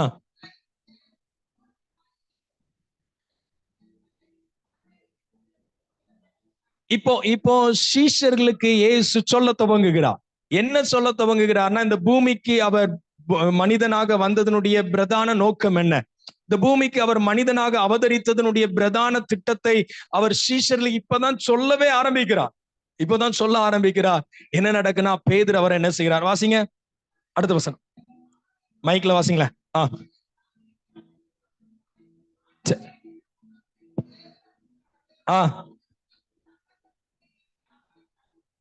திரும்ப ஒருக்க மைக்ல வாசிங்களேன். அப்பொழுது பேதுரு அவரை தனியே அழைத்து கொண்டு போய், இந்த வார்த்தைக்கு என்ன அர்த்தம்னா, முன்னாடி போன இயேசு இப்ப சொல்லுகிறார் இவருடைய பிரதான திட்டத்தை குறித்து. இப்ப இந்த பேதுரு என்ன செய்யறானா, இயேசுவை தனியே இப்ப இயேசுவை அழைச்சிட்டு போறானா, இப்ப யாரு முன்னாடி போறா? வாய் திறந்து சொல்லுங்களேன். பேதுரு முன்னாடி போறாரு, இயேசு பின்னாடி வரார். ரட்சிக்கப்பட்ட புதிதுல இயேசுவுக்கு பின்னாடி போயாச்சு, எல்லாம் அவர்தான். இப்ப கொஞ்சம் ஞானம் வந்துட்டு, கொஞ்சம் அறிவு வந்துட்டு, கொஞ்சம் வசனத்தை குறித்த அறிவு, வேதத்தை குறித்த அறிவு வந்துட்டு இந்த பேதுரு சொல்லுகிறார், ஆண்டவரே இது உமக்கு நேரிடக்கூடாது, இது உமக்கு சம்பவிப்பதில்லை. இதுக்கு முன்னாடி என்ன நடந்துச்சுன்னா, ஆண்டவர் தட்டி கொடுக்கிறார் பேதுருவை, உனக்கு பரலோகத்தின் வெளிப்பாடு இருக்கு என்று சொல்லி தட்டி கொடுக்கின்றார். இப்ப இந்த பேதுரு நினைச்சிட்டாரு, வெளிப்பாடு எனக்கு கிடைச்சதுனால அவருக்கு நான் முன்னாடி போகலான்னு சொல்லி அவரை இழுத்து கொண்டு போகிறான். முன்னாடி இப்ப யார் நடக்கிறா? பேதுரு. இப்ப இத சொன்ன உடனே ஆண்டவருடைய பதில கவனிங்க. அடுத்து வாசிங்க. திரும்பி பேதுருவை பார்த்து எனக்கு பின்னாக அவர் இயேசு பயன்படுத்துகிற வார்த்தையை கவனிங்க, எனக்கு பின்னாக போ, முன்னாடி போக கூடாது. அல்லேலூயா. இந்த இடத்துல பேதுரு என்ன செய்துட்டாரு? இயேசுவை விட ஒரு அடி முன்னாடி வச்சுட்டார். தன்னுடைய திறமையினால, தன்னுடைய ஞானத்தினால, தன்னுடைய அறிவுனால முன்னாடி போயிட்டார்.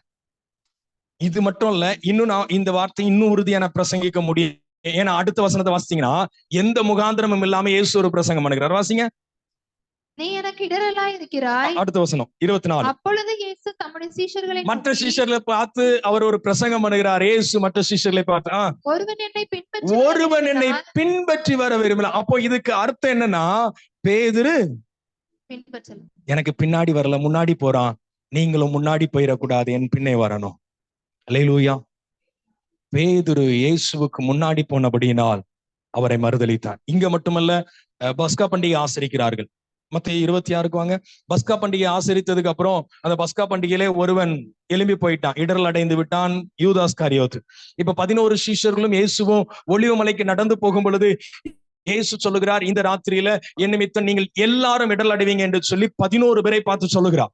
இந்த 11 பேரை பார்த்து சொல்லும் போது கூட பேதுரு அமைதியா இருக்கல. நடக்க போகிறதை அவர் தீர்க்க தரிசனமாக முன்னறிவிக்கின்றார். ஒரு எச்சரிக்கையாக சொல்லுகிறார், நீங்க எல்லாரும் என்னை விட்டு போக போறீங்க என்று சொல்லி அவர் ஒரு எச்சரிக்கையாக சொல்லும் பொழுது கூட இந்த பேதுரு என்ன செய்கிறார் என்று சொன்னா, 32 வாசிங்க. பேதுரு இயேசுவுக்கு பிரதியுத்தரமாக, எல்லாரும் இடரல் அடைந்தாலும் நான் ஒரு காலம் இடரல் அடையேன் என்றார். இப்ப ஆண்டவர் சொல்லுகிறார், நீ ஒரு காலம் இடரல் அடையன்னு சொல்றியா? 10 பேரை விட்டு ஒன்ன குறிச்சு சொல்லுகிறேன் என்று சொல்லி சொல்லுகிறார். 3 தடவை மறுதலிக்க போறான். இப்பமாவது பேதுரு தன்னை அடக்கி கொண்டிருக்க வேண்டும், அல்லது இனி ஆண்டவர்கிட்ட இல்ல, ஆண்டவரை நான் உண்மை மறுதலிக்காதபடிக்கு என்னை காத்துக்கொள்ளும் என்று சொல்லி இறங்கி இருக்கலாம், பின்னாடி வந்து இருக்கலாம். இப்பவும் பேதுரு சாதிக்கின்றார். 35வது வசனம் நினைக்கிறேன். செத்தாலும் செத்தாலும் சாவே ஆண்டவரே, என் பலத்தால முடியும், என்னுடைய அறிவால முடியும், என்னுடைய திறமையால முடியும். கொஞ்சம் வசனம் வாசிச்சாச்சு, என்ன கவனிங்க. இந்த நாட்கள்ல நம்முடைய சுய பலத்தை, திறமை, நம்முடைய சம்பாத்தியத்தை நம்பி எதுலயோ நீங்க அடியெடுத்து வைத்திருப்பீங்கன்னா, ஆவியானவர் நம்மோடு கூட பேசுகிறார், நம்ம பலத்தால ஒன்று முடியாது, கர்த்தர் நமக்கு முன்னாடி போகட்டும். அல்லேலூயா. நம்முடைய சுயத்தால ஒண்ணும் முடியாது, அவர் நமக்கு முன்னாடி போகட்டும். அப்போதான் நம்ம தரிசனத்தை அடைய முடியும். அப்போதான் அவர் நமக்கு முன்னாடி வைத்திருக்கிற அந்த திட்டத்தை நாம் நிறைவேற்றி முடிக்க முடியும். அந்த தரிசனத்தை நாம் பிடித்துக் கொள்ள வேண்டும் என்று சொன்னா கர்த்தர் நமக்கு முன்னாடி போக வேண்டும். அல்லேலூயா, அல்லேலூயா. இப்போ பேதுரு இயேசுவை விட்டு முன்னாடி போக ஆரம்பிச்ச உடனே ஆண்டவர் பேதுருக்கு ஒரு காரியம் சொல்றார். அதை எப்படி சொல்லுகிறார்? ஒரு வசனம் வாசிட்டு வந்துடலாம். யோவான் 10வது அதிகாரம், யோவான் 10வது அதிகாரம் திருப்புங்க. யோவான் 10வது அதிகாரம் 4ஆம் வசனத்தை வாசிங்க. அவன் தன்னுடைய ஆடுகளை வெளியே விட்டு, நல்ல மேய்ப்பன் தன்னுடைய ஆடுகளை வெளியே விட்ட பின்பு அவைகளுக்கு முன்பாக நடந்து போகிறார். இப்போ மேய்ப்பன் என்கிற ஒரு உவமையில ஆண்டவர் சொல்லுகிறார், ஆடுகளுக்கு முன்னாடி யார் நடந்து போறா? மேய்ப்பன் முன்னாடி போறாராம். வாசிங்க. ஆடுகள் அவன் சத்தத்தை ஆடுகள் அந்த மேய்ப்பனுடைய சத்தத்தை அறிந்திருக்கிறபடியால் அவனுக்கு பின் செல்கிறது. அவனுக்கு அப்ப பின் செல்லணும் அப்படின்னா அதுக்கு என்ன அர்த்தம் தெரியுமா? அவருடைய சத்தத்துக்கு செவி கொடுக்க வேண்டும். இப்ப பேதுரு என்ன செய்துட்டார்னா, தனக்கு பரலோகத்தின் வெளிப்பாடு இருக்குன்னு சொன்ன உடனே என்னால எல்லாம் முடியும், எனக்கு எல்லாம் தெரியும்னு சொல்லி இயேசுவை விட்டு முன்னாடி போறார். இயேசு, இது நம்ம வாசிச்சோம் மத்தேயு 16வது அதிகாரத்துல. மத்தேயு 16வது அதிகாரத்துல இருப்புங்க. மத்தேயு 16வது அதிகாரத்துலதான் இந்த இடத்துல பேதுரு இயேசுவை விட்டு முன்னாடி போறார். காரணம் என்னன்னா, எனக்கு வெளிப்பாடு இருக்குது, எனக்கு எல்லாம் தெரியும் சொல்லி முன்னாடி போன உடனே ஆண்டவர் அந்த பேதுருவை பார்த்து சொல்லுகிறார், எனக்கு பின்னாக போ சாத்தானேன்னு சொல்லுகிறார். சீஷர்களுக்கு பிரசங்கம் பண்ணுகிறார், ஒருவன் என்னை பின்பற்றி வர விரும்பினால் என்று சொல்லி பிரசங்கம் பண்ணுகிறார். இந்த பிரசங்கத்தையும் பண்ணி முடிச்சதுக்கு அப்புறம் அப்படி அடுத்த அதிகாரம் திருப்புங்க. 17வது அதிகாரம் 1ஆம் வசனம் வாசிங்க. 6 நாளைக்கு பின்பு இயேசு ரொம்ப நாள் ஆகல, 6 நாளைக்கு பின்பு இயேசு பேதுருவையும் யாக்கோபையும் அவனுடைய சகோதரனாகிய யோவானையும் கூட்டிக் கொண்டு, இந்த வார்த்தை நல்லா கவனிங்க, கூட்டிக் கொண்டுனா இப்ப முன்னாடி யாரு போறா? முன்னாடி யாரு போறா? இயேசு மறுரூப மலைக்கு போகிறார். இந்த 3 பேரையும் பின்னாடி அழைச்சிட்டு போறார். பின்னாடி அழைச்சிட்டு போனது மட்டுமல்ல, இந்த 3 பேருக்கும் ஒரு காரியத்தை சொல்லி கொடுக்கிறார். 5வது வசனம் வாசிங்க. அவன் பேசுகையில், இதோ ஒளியுள்ள ஒரு மேகம் அவர்கள் மேல் நிழலிட்டது, இவர் என்னுடைய நேச. பரலோகத்திலிருந்து ஒரு சத்தம் உண்டாகிறது, இவர் என்னுடைய நேசகுமாரன், இவரில் பிரியமாயிருக்கிறேன், இவருக்கு செவி கொடுங்கள். அல்லேலூயா. இதுக்கு அர்த்தம் என்னன்னா, இவருக்கு பின்னாடி வாங்க. அல்லேலூயா, அல்லேலூயா. எத்தனையோ வாய்ப்புகளை கொடுத்து ஆண்டவர் நேரடியாய் பிரசங்கித்திருக்கலாம். பரலோகத்திலிருந்து உண்டான சத்தத்தின் நிமித்தம் இந்த பேதுருவுக்கு கற்றுக் கொடுத்திருக்கலாம். இந்த பேதுரு அதெல்லாம் அசட்ட பண்ணதுனாலதான், இந்த பேதுரு இயேசுவை விட்டு முன்னாடி போனதுனாலதான் 3 தடவை மறுதலித்தார். நம்ம வாழ்க்கையில ஒருபோது நம்ம இயேசுவை விட முன்னாடி போய் விடக்கூடாது. நம்மை விட நம்முடைய பலத்தை, திறமையை, அறிவை சார்ந்து நாம் முன்னெடுத்து நடந்து விடக்கூடாது. கர்த்தருக்கு பின்னாடி செல்ல வேண்டும். அல்லேலூயா, அல்லேலூயா. அப்படியே இருக்கிற இடத்துல எல்லாருக்கும் தெரிந்த ஒரு கவிய நம்ம எல்லாரும் சேர்ந்து பாட போகிறோம். ஆண்டவரே, எனக்கு முன்னாடி உண்மை வைத்திருக்கிறேன், ஆண்டவரே எனக்கு முன்னாடி நான் உண்மை வைக்கிறேன் என்று சொல்லி ஒரு ஜெப சிந்தையோட கூட. சிலருடைய சிந்தைகள் அப்படி அங்கேயும் அலைபாயிர மாதிரி தெரியுது. எல்லாரும் ஒருமனப்பட்டவர்களா ஆண்டவரை பார்த்து, உம்மோடு இருப்பதுதான் உள்ளத்தின் வாஞ்சையா, உம் சித்தம் செய்வதுதான் இதயத்தின் ஏக்கமையா, உம்மோடு இருப்பது உள்ளத்தின், உம் சித்தம் செய்வதுதான் இதயத்தின் ஏக்கமையா. இயேசையா, உம்மை தானே என் முன்னே. எல்லாரும் சேர்ந்து வாயில திறந்து, எங்களுக்கு முன்னாடி நாங்கள் உண்மை வைக்கிறோம் ஆண்டவரே. எங்களுடைய பலத்தை அல்ல, திறமை அல்ல, இருத்தியுள்ளே நம்மோடு இரு.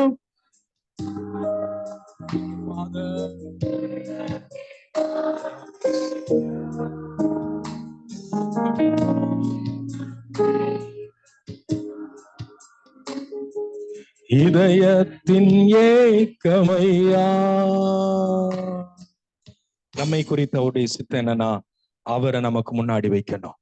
அல்லேலூயா, அல்லேலூயா. சரி, அப்படி நம்ம 2 சாமுவேல் 5வது அதிகாரத்துக்கு திருப்பலாம் வேகமாக.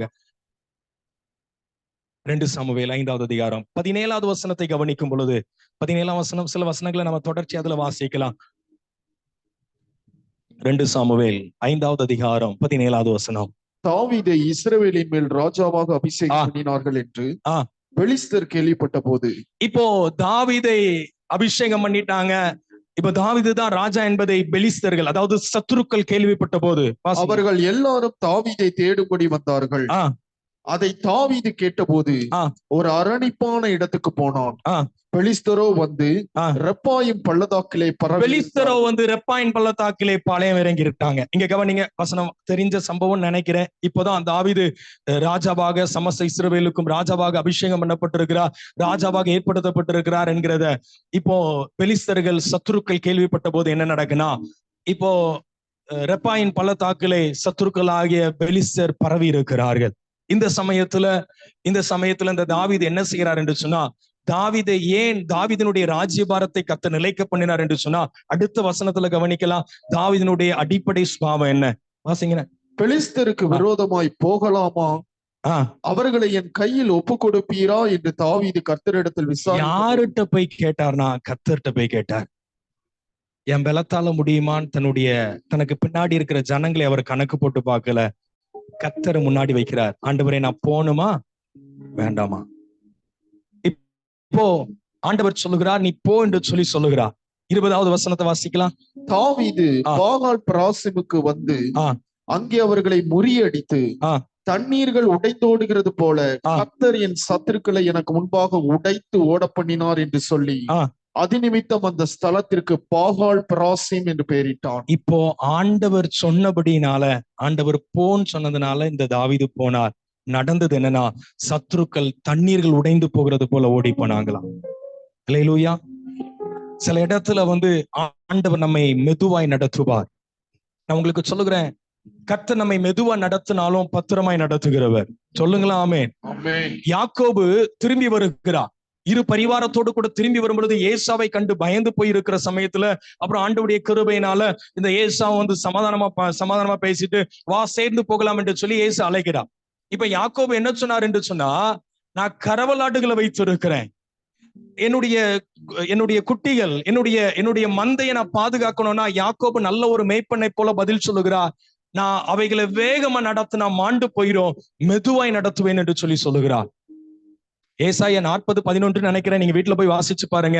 வசனம் இப்படியாய் சொல்லுகிறது, கர்த்தர் சில வேலைகளை நம்மை பொறுமையா நடத்தினா கூட அவர் பத்திரமாய் நடத்தும்படிக்கு கரவலாடுகளை மெதுவாய் நடத்துகிறதை போல நடத்துவாராம்.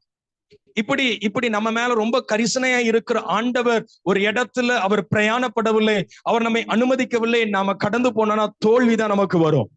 ஆனா இந்த இடத்துல ஆண்டவர் சொல்லுகிறார் நீ போ என்று சொல்லுகிறார். ஆண்டோடைய வார்த்தைக்கு செவி கொடுத்து இப்போ தாவீது போகிறார். தாவீது போகும் பொழுது அங்கே சத்துருக்கள் தண்ணீர்கள் உடைந்து போகிறதை போல ஓடி போனாங்க. எனக்கு ஆவியானவர் இந்த வார்த்தையை தெளிவா என்ன நடத்தினார் என்பதற்கு ஒரு அடையாளம் என்னன்னா, அண்ணன் இந்த இடத்துல சொன்ன வார்த்தை, இதே வார்த்தை அவர்கள் சொன்னாங்க.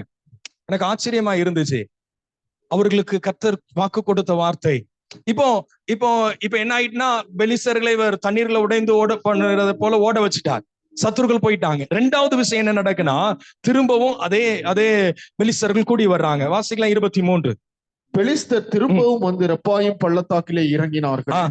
தாவீது கர்த்தரிடத்தில் விசாரித்து திரும்பவும் இந்த தாவீது 2வது விஷயம், முதல் தடவை நான் அவர்களை மேற்கொண்டேன் என்கிற சுய பலத்தை நம்பி, தன்னுடைய திறமையை நம்பி இவர் முன்னேறி போகவில்லை. அவர் திரும்பவும் ஆண்டவருடைய சமூகத்துக்கு வருகிறார்.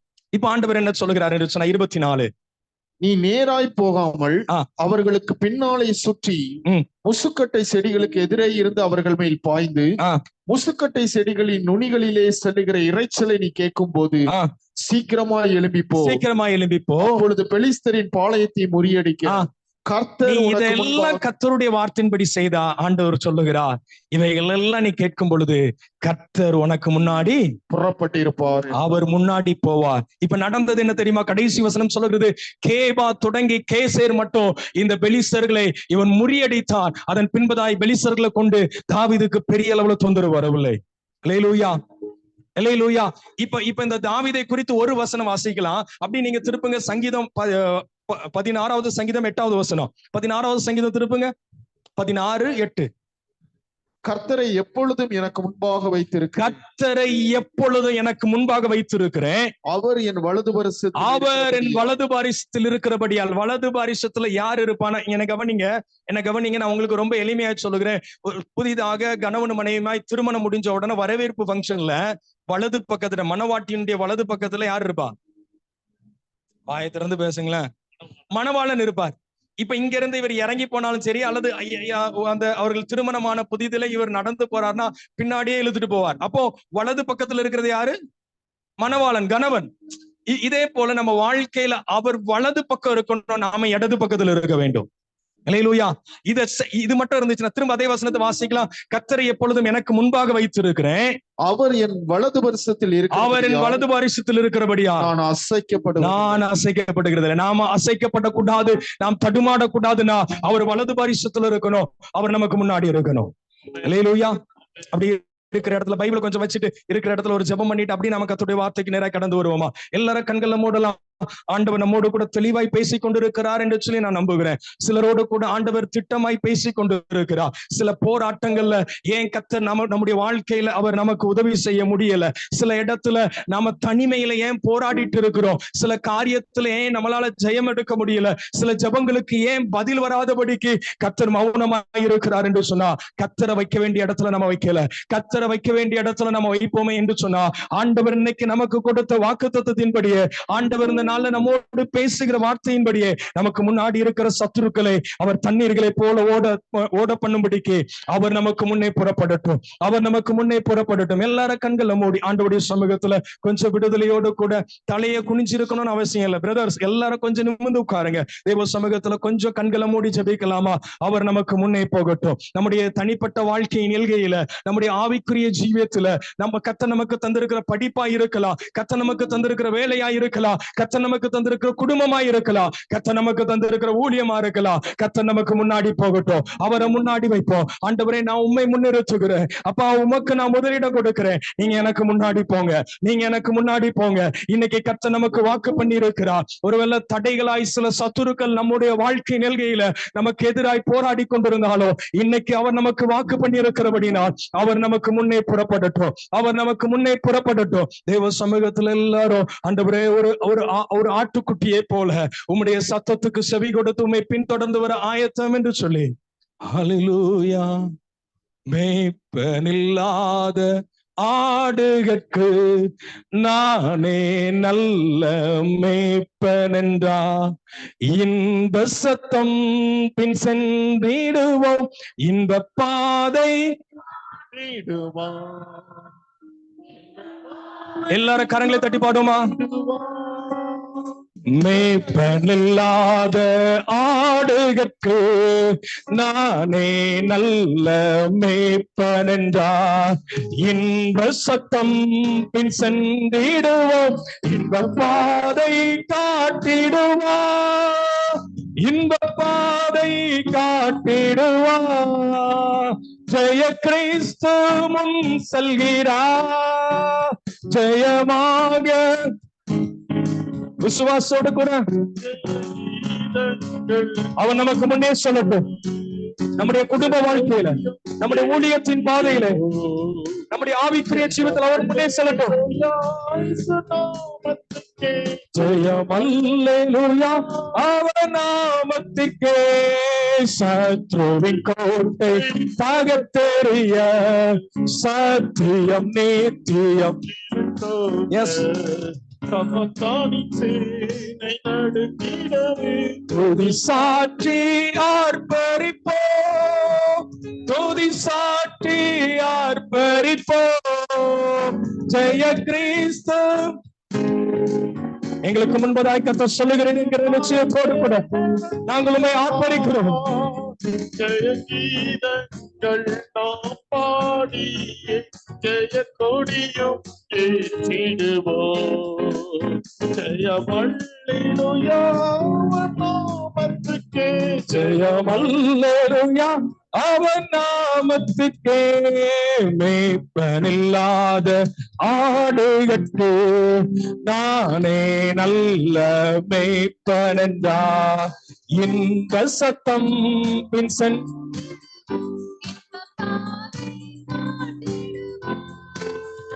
இந்த பாதை காட்டிடுவா. ஜெய கிறிஸ்து முன் செல்கிறா, ஜெயமாக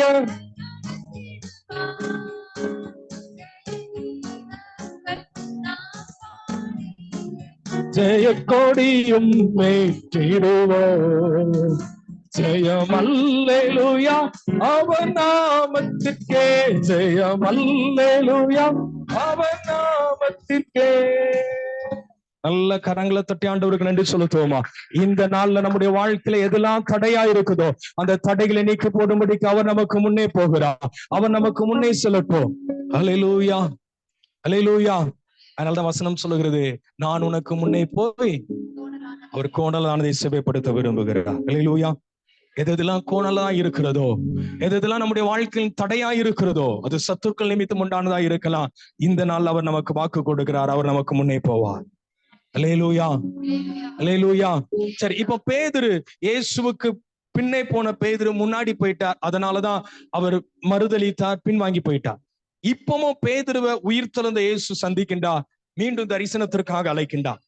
அப்படி யோவான் 21வது அதிகாரத்துக்கு திருப்பிக் கொள்ளுங்க. நான் வேகமா சில வார்த்தைகளை பேதுருவை சொல்லிட்டு நான் அடுத்த பாயிண்ட்டுக்குள்ள வர விரும்புகிறேன். முதலாவது கர்த்தரை நமக்கு முன்னாடி வைக்க வேண்டும்.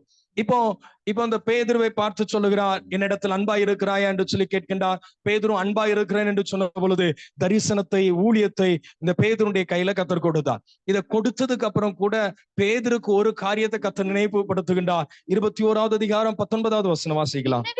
மரணத்தினாலே அவன் தேவனை மகிமைப்படுத்த போகிறான் என்பதை குறிக்கும்படியாக இப்படி சொன்னார். அவர் இதை சொல்லிய பின்பு அவனை நோக்கி என்னை பின்பற்றி வா, என்னை பின்பற்றி வா. ஆண்டவருக்கு இப்பவும் அந்த பேதுரு மேல நம்பிக்கை இல்ல. எனக்கு பின்னாடி வருவானா, எனக்கு முன்னாடி போயிருவானா? இதை சொன்ன பின்பு ஆண்டவர் சொல்லுகிறார், என்னை பின்பற்றி வேண்டாம். இப்பவும் பேதுரு கொஞ்சம் என்ன சரியாகல நினைக்கிறேன். அடுத்த வசனம் வாசிங்க. பேதுரு திரும்பி பார்த்து, இப்போ இயேசுவுக்கு பின்னாடி போக வேண்டிய பேதுரு இயேசுவை முன்னாடி வச்சாச்சு. இதுவரைக்கும் இயேசுவுக்கு தான் முன்னாடி போனார்.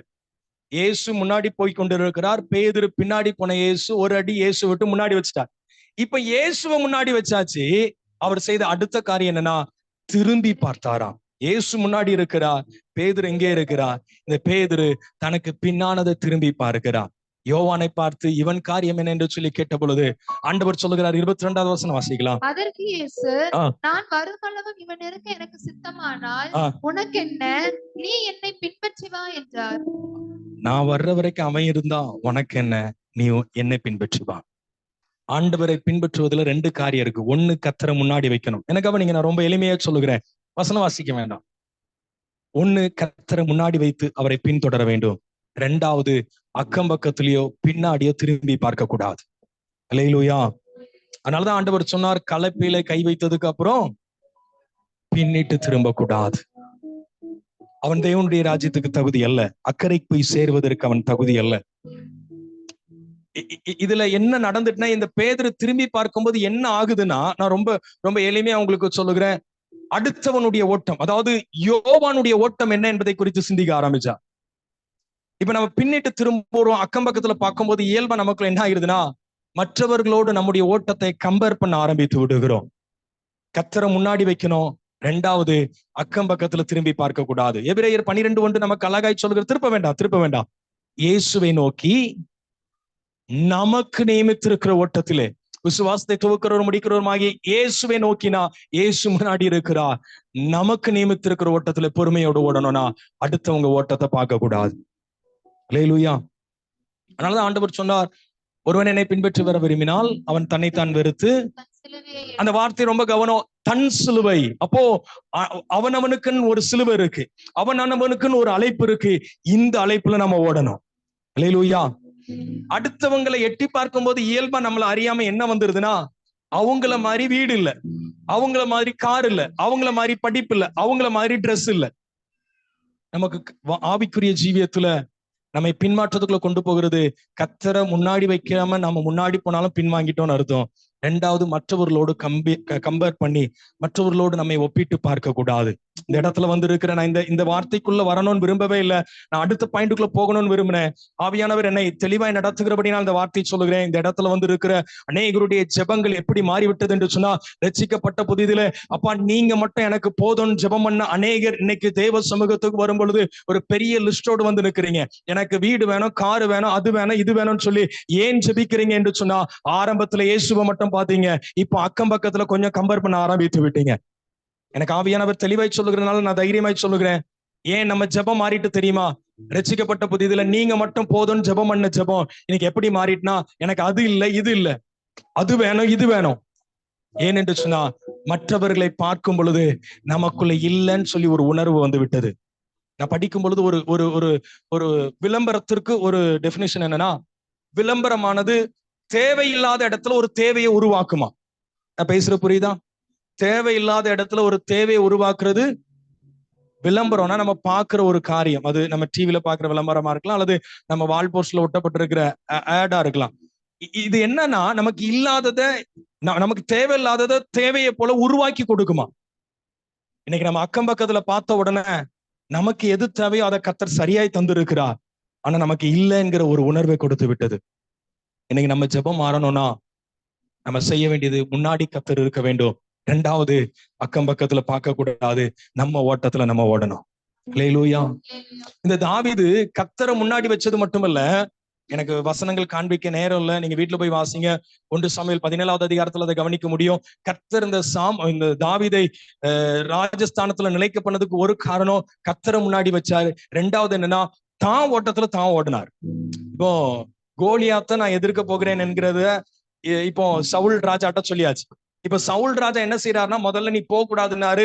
அப்புறம் போகுவதற்கான இவருடைய தகுதி என்ன என்பதையும் இவர் வனாந்திரத்துல செய்த காரியத்தையும் சொன்ன உடனே நீ போங்கிற அனுமதியை கொடுத்த போது சவுல் ராஜா என்ன செய்யறாருன்னா, தன்னுடைய வஸ்திரத்தை கலத்தி, தன்னுடைய கவசத்தெல்லாம் கலத்தி என்ன செய்யறாருன்னா இந்த தாவீது மேல போடுறாரு. இந்த தாவீது செய்தது என்னன்னா, போட்டு நடந்து பார்த்துட்டு அவர் என்ன சொல்றாருன்னா, நான் இவைகளை போட்டு கொள்ளக்கூடாது. ஏன்னா என் அழைப்பு என்னன்னா, கோலும் கவனோடு போக வேண்டும். தன் தடியும் தன் தவனும் தான் என்னுடைய அழைப்பு. இதோட போய் நான் சத்ருவை வீழ்த்தினாதான் கனம் கர்த்தருக்கு உண்டாகும்.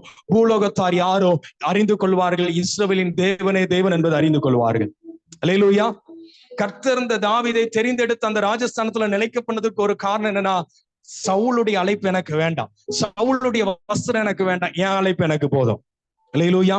முதலாவது கர்த்தரை நம்ம பின்பற்றணும்னா கர்த்தரை முன்னாடி வைக்கணும். ரெண்டாவது நம்ம அக்கம் பக்கத்துல திரும்பி பார்க்க கூடாது. அல்லேலூயா.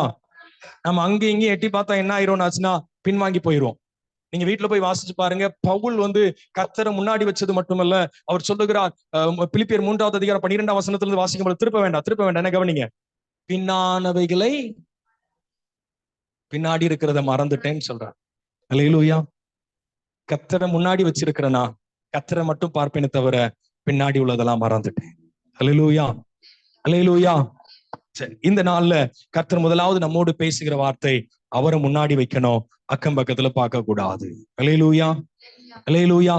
ரெண்டாவது இந்த சீஷர்கள் ஏன் தடுமாடினார்கள், அதை நான் உங்களுக்கு வேகமா நான் சொல்லப்பட்ட நேரத்துக்குள்ள முடிக்கணும். என்னோடு கூட சேர்ந்து நீங்க தியானிக்கும்படிக்கு அன்பாய் கேட்டுக்கொள்கிறேன். நம்ம அதே மார்க்கு 4வது அதிகாரத்துக்கு திருப்பிக் கொள்ளலாம். மார்க்கு 4வது அதிகாரத்துக்கு திருப்பிக் கொள்ளும் பொழுது, ரெண்டாவது ஏன் இந்த சீஷர்கள் தரிசனத்தை அவர்கள் போய் சேருவதற்கு முன்னாடி இவ்வளவு போராட்டம் என்று சொன்னா, 40வது வசனத்திலே ஆண்டவர் சொல்லுகிறார், வாசிங்க. 40. அவர்களை நோக்கி, ஏன் இப்படி பயப்பட்டீர்கள், ஏன் இப்படி பயப்பட்டீர்கள், ஏன் உங்களுக்கு விசுவாசம் இல்லாமல் போயிட்டு. நான் நேரம் இல்ல, ஆகையினால அந்த அப்போஸ்தலர் 27க்குள்ள ரொம்ப வரல. நீங்க வீட்டுல போய் வாசிச்சு பாருங்க. தரிசனத்தோடு கிளம்பின இந்த கப்பல்ல மாலுமியும் கப்பல் எஜமானுடைய திறமையை வச்சதுனாலதான் அவர்கள் தப்பி பிழைப்போம் என்கிற நம்பிக்கை இழந்து விட்டார்கள். நான் சொல்றது வசனங்கள் வாசித்தவர்களுக்கு தெரியும் நினைக்கிறேன். ரெண்டாவது சீஷர்கள் ஏன் தடுமாடுகிறார்கள் என்று சொன்னா, இவங்களுக்கு என்ன பயமும் அவிசுவாசம் அவிசுவாசம் இருந்தா பயம் இருக்கும், விசுவாசம் இருந்தா அங்கே பயம் இருக்காது. ஆமென். நான் பேசுற செய்தி புரியுதா? நான் இதோட முடிச்சிட்டுமா? உங்க முகத்தை பார்க்கும்போது அப்படியே சோர்வா தெரியுது. பயம் இருந்துச்சுன்னா அங்கே அவிசுவாசம் இருக்கும், விசுவாசம் இருந்துச்சுன்னா அங்கே பயம் இருக்காது. அல்லேலூயா. நான் பேசுறது புரியுதா? சரி, இவங்களுக்கு ஏன் பயம் வந்துச்சு, சீஷர்களுக்கு ஏன் பயம் வந்துச்சுன்னா, இவர்கள் ஒன்றை விட்டு விட்டார்கள். எதை விட்டுட்டாங்கன்னா, 35வது வசனத்தை வாசிங்க. அன்று சாயங்காலத்தில் இயேசு சீஷர்களை பார்த்து, அக்கறைக்கு போவோம் வாருங்கள் என்றார். இயேசு சொன்ன வார்த்தையை விட்டு விட்டார்கள். நான் சொல்றது எத்தனை பேருக்கு புரிகிறது? ஏன் சீஷர்களுக்கு பயம் வந்துட்டுனா, வார்த்தையை விட்டுட்டாங்க, சூழ்நிலையை பார்த்துட்டாங்க. நான் உங்களுக்கு ரொம்ப வேகமா கொண்டு போறேன், நீங்க கவனிக்கணும். நீங்க கொஞ்சம் இங்க கவனித்தா உங்களுக்கு புரியும். நமக்கு முன்னாடி 2 இருக்குது. சீஷர்களுக்கு ஆண்டவர் சொன்ன வார்த்தை, ரெண்டாவது காற்றிலே அடித்துக் கொண்டிருக்கிற அலை, காற்றும் கடல்ல அடித்துக் கொண்டிருக்கிற அலையும் பலமான காற்றும். இது சூழ்நிலை, இது வார்த்தை. நான் ரொம்ப எளிமையா ரொம்ப வேகமா உங்களுக்கு சொல்லுகிறேன். நமக்கு முன்னாடி 2 இருக்குது. ஒண்ணு வார்த்தை, ரெண்டாவது சூழ்நிலை. நாம் எதை பார்க்கிறோம்? சீஷர்கள் எதை பார்த்தாங்கன்னா, வார்த்தையை விட்டுட்டாங்க, சூழ்நிலையை பார்த்தார்கள். ஆகையினால இவர்களுக்குள்ள பயம் வந்துச்சு, விசுவாசம் மங்கி போய்விட்டது. இன்னைக்கு ஏன் நம்ம அக்கறைக்கு போய் சேர முடியல, ஏன் தடுமாட்டம் என்று சொன்னா, வார்த்தையை விட்டுட்டோம், சூழ்நிலையை பார்த்து கொண்டிருக்கிறோம். சீஷர்களை பார்த்து ஆண்டவர் சொல்லுகிறார், அக்கறைக்கு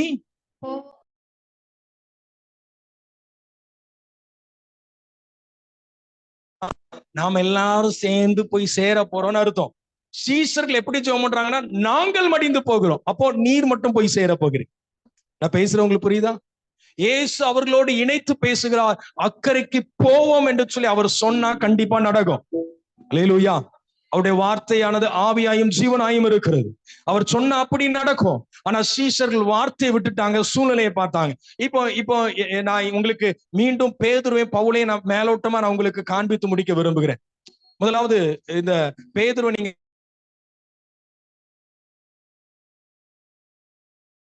8வது அதிகாரத்துல நம்ம தியானித்துக் கொண்டிருக்கிற பிரதான அந்த கப்பல் பிரயாணத்தை குறித்து கவனிக்கிறோம். மத்திய 8வது அதிகாரத்துல இருக்கு. ஆனா நம்ம இப்ப தியானிக்க போகிறது மத்திய 14. நீங்க நிறைய வசனங்கள் சொல்றதுனால கன்ஃபியூஸ் ஆயிடக்கூடாது, என கவனிக்கணும். இப்போ மத்திய 14வது அதிகாரத்துல கவனிப்பீங்கன்னா, 2வது இதுக்கு அப்புறம் ஒரு நாள் ஆண்டவர் என்ன செய்யறாருன்னா, ஒரு நாள் மாலையில ஊழியத்தை முடிச்சுட்டு சீஷர்ல பார்த்து அக்கறைக்கு போகும்படிக்கு துரிதப்படுத்துகிறார். அக்கறைக்கு போகும்படிக்கு துரிதப்படுத்துகிறார். இப்போ சீஷர் எல்லாரும் பிரயாணப்பட்டு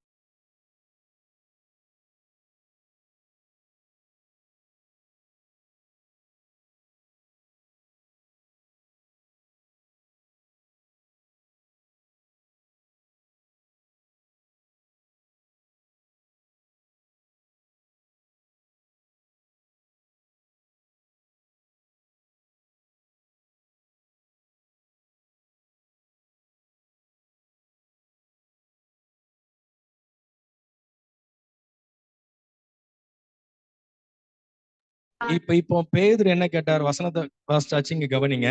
பேதுரு என்ன சொல்றான்னா, நானும் ஜலத்தின் மேல் நடந்து உம்மிடத்திற்கு வர கட்டளை வேண்டும். ஏன் இந்த வார்த்தை இந்த பேதுரு கேட்டார்னா, அந்த பேதுருக்கு மட்டும் ஒரு ரகசியம் தெரியும். 12 சீஷர்ல பேதுருக்கு மட்டும் ஒரு ரகசியம் தெரியும். அவருடைய வார்த்தையில ஜீவன் இருக்குது. யோவான் 6வது அதிகாரத்துல இருக்கு, திருப்ப வேண்டாம். யோவான் 6வது அதிகாரத்துல ஆண்டவர் கேட்கிறார், நீங்களும் போய்விட மனதா இருக்கிறீங்களோன்னு 12 பேரை பார்த்து கேட்கும் பொழுது பேதுரு சொல்லுகிறார், யாரிடத்தில் ஐயா போவோம்? உம்மிடத்தில் நித்திய ஜீவ வார்த்தைகள் உண்டு, வசனங்கள் உண்டு என்று சொல்லுகிறார். ஆகினால இந்த பேதுருவுக்கு தன்னுடைய விருப்பம் நிறைவேறணும்னா, நான் கடல் மேல நடக்கணும்னா எனக்கு என்ன வேணும்? வார்த்தை வேண்டும், கட்டளை இடும் என்று சொல்லி ஜெபம் பண்ணா. பேசுறது புரியுதா? இப்ப உங்க விருப்பம், நீங்க ஏதோ ஒன்றை விரும்புறீங்க, நீங்க விரும்புறத நீங்க சுதந்திரிக்கணும்னா என்ன செய்யணும்னா வார்த்தை வேண்டும். அல்லேலூயா. நான் பேசுறது புரியுதா புரியலையா?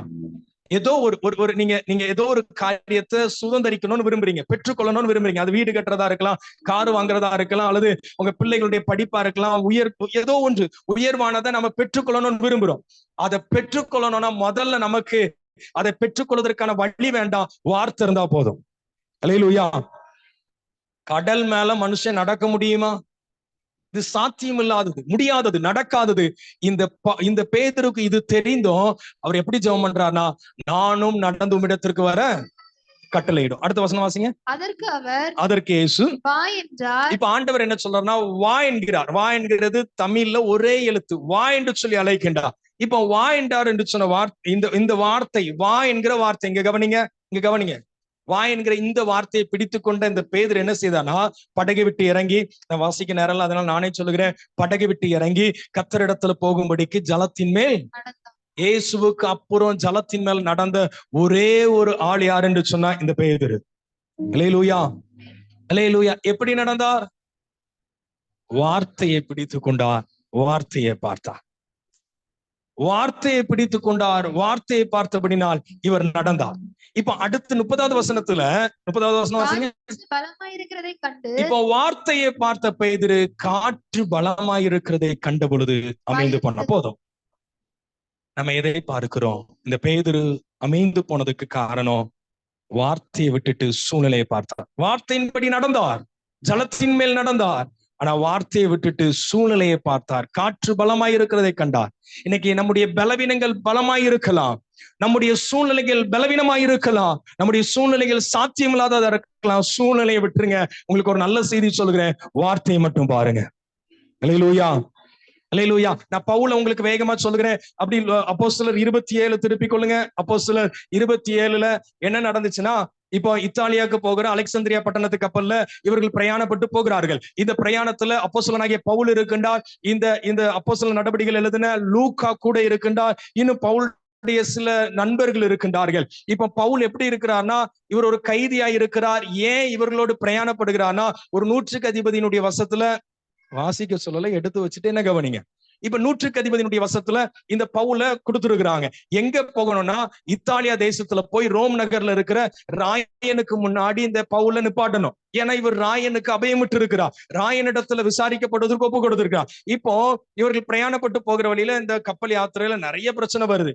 இப்போ மாலுமி முதல்ல 100க்கு அதிபதியை பார்த்து சொல்லுகிறார், இந்த உபவாச நாட்கள் கழிந்து போனதுனால இனி பிரயாணப்படுவது நமக்கு வருத்தத்தையும் சஞ்சலத்தையும் கொண்டு வரும்னு சொன்ன பொழுது, இந்த 100க்கு அதிபதி முதலாவது செய்த தவறு என்னன்னா, முதல்ல என்ன தவறு செய்தார் என்ன கவனிங்க, நான் உங்களுக்கு சொல்லுகிறேன், அதுல இருக்கிறதான் சொல்றேன். முதல்ல அவர் செய்த தவறு என்னன்னா, பவுலினால் சொல்லப்பட்ட ஆண்டவருடைய வார்த்தையை விட கப்பல் எஜமானையும் மாலுமியை நம்பினார். யார நம்பினாரு? இங்க யார முன்னாடி வச்சாரு? மாலுமியும் கப்பல் எஜமானையும் முன்னாடி வச்சார். சரியா? ரெண்டாவது அவங்க செய்த ஒரு காரியம் என்னன்னா, வார்த்தை, பவுல் நிமித்தம் சொல்லப்பட்ட வார்த்தையை விட்டுட்டு, அதுல வாசிங்க 12வது வசனமா, தென்றல் மெதுவாய் அடித்தபடினால் 13 தென்றல் மெதுவாய் அடித்தபடினால். இப்ப ரெண்டாவது அவங்க வார்த்தையை விட்டுட்டு எதை பிடிச்சாங்கன்னா, பவுல் நிமித்தம் சொல்லப்பட்டதை விட்டுட்டு சூழ்நிலையை பிடிக்கிறாங்க. தென்றல் மெதுவாய் அடித்தபடினால் இவங்க பிரயாணப்பட்டாங்க, சூழ்நிலையை பிடிச்சாங்க. நான் இப்ப கப்பலை குறிச்சுதான் பேசிட்டு இருக்கிறேன், 100க்கு அதிபதியை குறிச்சு பிரசங்கிட்டு இருக்கிறேன். நான் இனிதான் பவுலுக்குள்ள வர போறேன். இப்ப சூழ்நிலையை கண்டு இவங்க பிரயாணப்பட்டாங்க. வசனம் சொல்லுகிறது, அதே வசனம் சொல்லுகிறது, கொஞ்ச நேரத்துக்குள்ளே யூக்குரலித்தான் என்கிற ஒரு கடும் காற்று மோதி கப்பல் சீர்குலைந்து விட்டது. இப்போதான் 20ஆம் வசனம் சொல்லுகிறது, தப்பி பிழைப்போம் என்கிற நம்பிக்கை முழுமையும் அற்று போயிட்டு. சரி, இப்ப எப்படியோ கரை சேர்ந்து வர்றாங்க. இந்த கப்பலுடைய நிலவரம் என்னன்னா, அலெக்சாந்திரியா பட்டணத்து கப்பல் இத்தாலியாவுக்கு போகிற கப்பலுடைய நிலவரம் எப்படி ஆயிட்டுனா, அதே அப்போஸ்தலர் 27:41 நீங்க கவனிக்கும் பொழுது வசனம் சொல்லுகிறது, வாசிங்க. இருபுறமும் கடல் மோதிய ஒரு இடத்திலே கப்பலை தட்ட வைத்தார்கள். முன்னணியம் ஊன்றி அசையாமல் இருந்தது, பின்னணியம் அலைகளுடைய பலத்தினால் உடைந்து போயிற்று. கப்பலு உடைஞ்சு போயிட்டு. ஏன் உடைஞ்சு போச்சுன்னா, இந்த கப்பல் இத்தாலியாவுக்கு போய் சேரதுக்கு முன்னாடி கடல்ல இது உடைஞ்சு போயிட்டு. கடைசி வசனம் சொல்லுது, கப்பல் துண்டுகளை எடுத்துட்டு இவங்க போயிட்டாங்க கரை சேரும்படிக்கு. காரணம் என்னன்னா, கத்தரை முன்னாடி வைக்கல, மாலுமியும் கப்பல் எஜமானி வச்சாங்க. ஒண்ணு. ரெண்டாவது, பவுல் நிமித்தம் சொல்லப்பட்ட வார்த்தையை விட்டுட்டு இவர்கள் என்ன செய்தார்கள்னா, சூழ்நிலையை பிடிச்சிட்டு பிரயாணப்பட்டாங்க. ஆகையினால கப்பல் உடைஞ்சு போய் இப்ப எங்க வந்துட்டாங்கன்னா, மெலித்தான்கிற தீவுக்கு வந்துட்டாங்க. இப்ப யாரை குறிச்சு பிரசங்கிக்கிறேன்னா, இப்ப கப்பலை விட்டுருங்க, 100க்கு அதிபதியை விட்டுருங்க, ஜனங்களுக்கு வரலாம். 276 பேரும் இவர்கள் பத்திரமாக எங்க வந்து சேர்ந்துட்டாங்க? மெலித்தான்கிற தீவுக்கு வந்துட்டாங்க. இப்ப எல்லாரையும் விட்டுருங்க, பவுலை மட்டும் எடுத்துக்கொள்வோம். சரியா? இது 28வது அதிகாரத்துல நான் வசனம் வாசிக்க நேரம் இல்ல, ஆனால் நான் வேகமா வர்றேன், உங்களுக்கு தெரிந்த சம்பவம் நம்புறேன். மெலித்தான்கிற தீவுக்கு வந்துட்டாங்க. அந்த நாட்கள்ல இருந்த அந்த கடும் குளிர்ல இவங்க மிகவும் இந்த தீவில் இருக்கிற ஜனங்கள் இவர்களை அன்பாய் ஏற்றுக்கொண்டு அவர்களை உபசரிக்கிறாங்க. குறிப்பாய் அந்த நாட்கள்ல இருந்த அந்த குளிருக்காக இவர்களை நெருப்ப மூட்டி குளிர் காய வைக்கிறாங்க. நான் பேசுறது புரியுதா? இப்போ இவர்கள் குளிர் காய்ந்து கொண்டிருக்கிற இந்த சமயத்துல பவுல் என்ன செய்யறான்னா, விறகு எடுத்து நெருப்புல போடுறான். இவர் எடுத்த விறகுல விரியன் பாம்பு இருந்துச்சு. என்ன இருந்துச்சு? விரியன் பாம்பு. நான் இதுவரைக்கும் சொன்னதை விட்டுருங்க, இப்ப பவுல மட்டும் எடுக்கிறேன். ஏற்கனவே நான் பேதுருவை எடுத்த மாதிரி பவுல மட்டும் உங்களுக்கு, பேதுரு அமிழ்ந்து போனதுக்கு காரணம் என்னன்னு சொன்னேன். இப்ப பவுல குறிச்சு நான் ஒரு சம்பவம் சொல்றேன். இவர் எடுத்த விறகுல ஒரு விரியன் பாம்பு இருக்கு. இந்த விரியன் பாம்பு என்ன செய்துச்சுன்னா, கோபப்பட்டு அந்த வெப்பத்தை தாங்க முடியாதபடிக்கு பவுலுடைய கைய கவி கொண்டது. இவர் அதை பிடிச்சு தீயில போட்டுட்டு போய் உட்கார்ந்து இருக்கிறார். நமக்குள்ள கொஞ்சம் இந்த கேள்வி வருதான்னு எனக்கு தெரியல. இந்த பவுல் என்ன செய்திருக்கலாம்னா, அந்த தீவுல ஏதாகிலும் வைத்தியங்களை செய்திருக்கலாம், அல்லது என்ன செய்திருக்கலாம், கூட இருக்கிற ஒரு வைத்தியர். யார் வைத்தியரு? லூக்கா கிட்ட ஏதாவது வைத்தியம் கேட்டிருக்கலாம். கேட்டாரா? கேட்கலையா? கேட்கல. இவர் போய் சும்மா உட்கார்ந்து இருக்கிறார். விசுவாசிக்கிறவன் இவர் போய் உட்கார்ந்து இருக்கிறாரு.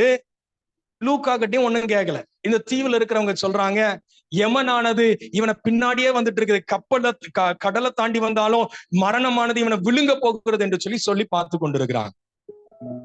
நீங்களும் நானும் பாம்பு கட்டிச்சா என்ன செய்வோம்?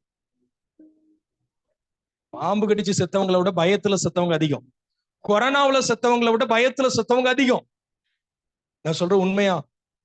இப்போ இந்த பவுல் போய் உட்கார்ந்து இருக்கிறார்.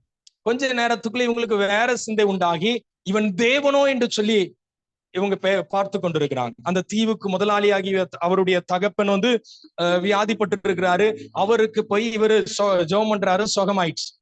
இப்ப என்ன ஆயிட்டுனா, அந்த மெலித்தா தீவுல ஒரு சுகமளிக்கும் ஆராதனை நடத்திட்டாங்க. தீவுல இருக்கிற எல்லா வியாதியஸ்தரையும் கூட்டு வந்து ஒரு மருத்துவ முகாம் நடத்திட்டாங்க. அந்த மருத்துவ முகாம்ல யாரு மருத்துவர்னா இயேசுதான் மருத்துவர். அல்லேலூயா.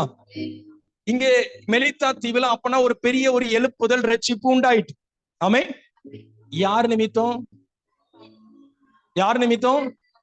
பவுல் சும்மா உட்கார்ந்து இருந்ததுனால.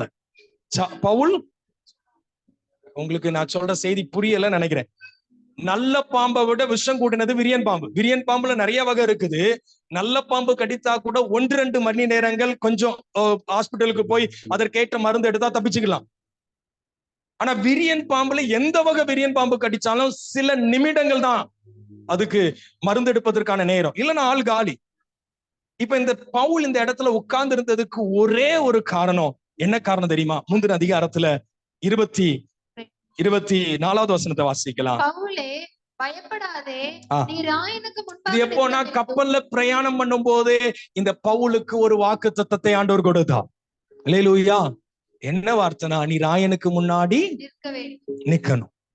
எதற்காக இந்த பவுல் வந்து இந்த இடத்துல சும்மா உட்கார்ந்து இருந்தார்னா, ராயனுக்கு முன்னாடி போய் என்ன நிப்பாட்டு வரைக்கும் பாம்பு கடிச்சாலும் சரி, 10 துண்டா வெட்டி போட்டாலும் சரி, கர்த்தர் என்ன கொண்டு போய் சேர்ப்பா.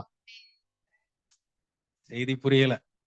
அக்கறைக்கு போய் சேரும் வரைக்கும் நமக்கு ஒரு வார்த்தை, ஒரு வாக்குத்தத்தம் இருந்துச்சுன்னா போதும், எத்தனை பிரச்சனை போராட்டம் வந்தாலும் நம்ம தப்பித்து கொள்ள முடியும். அல்லேலூயா. இதுல பவுல் அறிக்கை பண்றதை கவனிங்க. 25 வாசிங்க. மனுஷரே, இவருடைய விசுவாசத்தை பாருங்க. எனக்கு சொல்லப்பட்ட பிரகாரம் தான் நடக்கும். அல்லேலூயா. உங்களுக்கு, எனக்கு, உங்க வாழ்க்கையில, என் வாழ்க்கையில, நம்முடைய குடும்பத்துல, நம்முடைய ஊழியத்துல என்ன நடக்கும்னா, எனக்கு என்ன சொல்லி இருக்கிறாரோ அதுதான் நடக்கும். அல்லேலூயா. அல்லேலூயா. சூழ்நிலை அல்ல. இந்த பவுல் சூழ்நிலையை விட்டுட்டாரு, வார்த்தையை மட்டும் பிடிச்சதுனால இவர் சும்மா உட்கார்ந்து இருந்தாரு. இவர் நிமித்தம் கர்த்தர் என்னெல்லாம் செய்யணும்னு விரும்பினாரோ அதெல்லாம் மெலித்தா தீவுல செய்து திரும்ப 2வது ஒரு கப்பல் ஏறுறாங்க. மிதுனம் என்கிற அடையாளமுடைய அலெக்சாந்திரியா பட்டணத்து கப்பல்ல ஏறி அவர்கள் இத்தாலியாவுக்கு போகிறார்கள். அல்லேலூயா. அல்லேலூயா. கர்த்தர் உங்களோடு பேசுறத உணர்றீங்களா? இந்த இடத்துல உங்கள் மத்தியில் நிற்கிறேன். எனக்கு சாட்சி சொல்ல நேரம் இல்ல. எனக்கு சொந்த ஊர் திசைநிலை பக்கத்துல இருக்கிற சுவிசேஷபுரம். இந்த இடத்துல நிற்கிறேன்னா, 1 ஆண்டவருடைய கிருபை, 2வது என் தாயாருக்கு கர்த்தர் கொடுத்த ஒரு வாக்கு தத்தம். நான் 3 வருஷம் குடிகாரனா இருந்தவன். தினமும் குடிக்காட்டா எனக்கு தூக்கம் வராது. அப்படி ஒரு குடிகாரனாய், குடிகாரனாய் இருந்தவன். குடிகார ரட்சிக்கப்படுறதே பெரிய விஷயம்.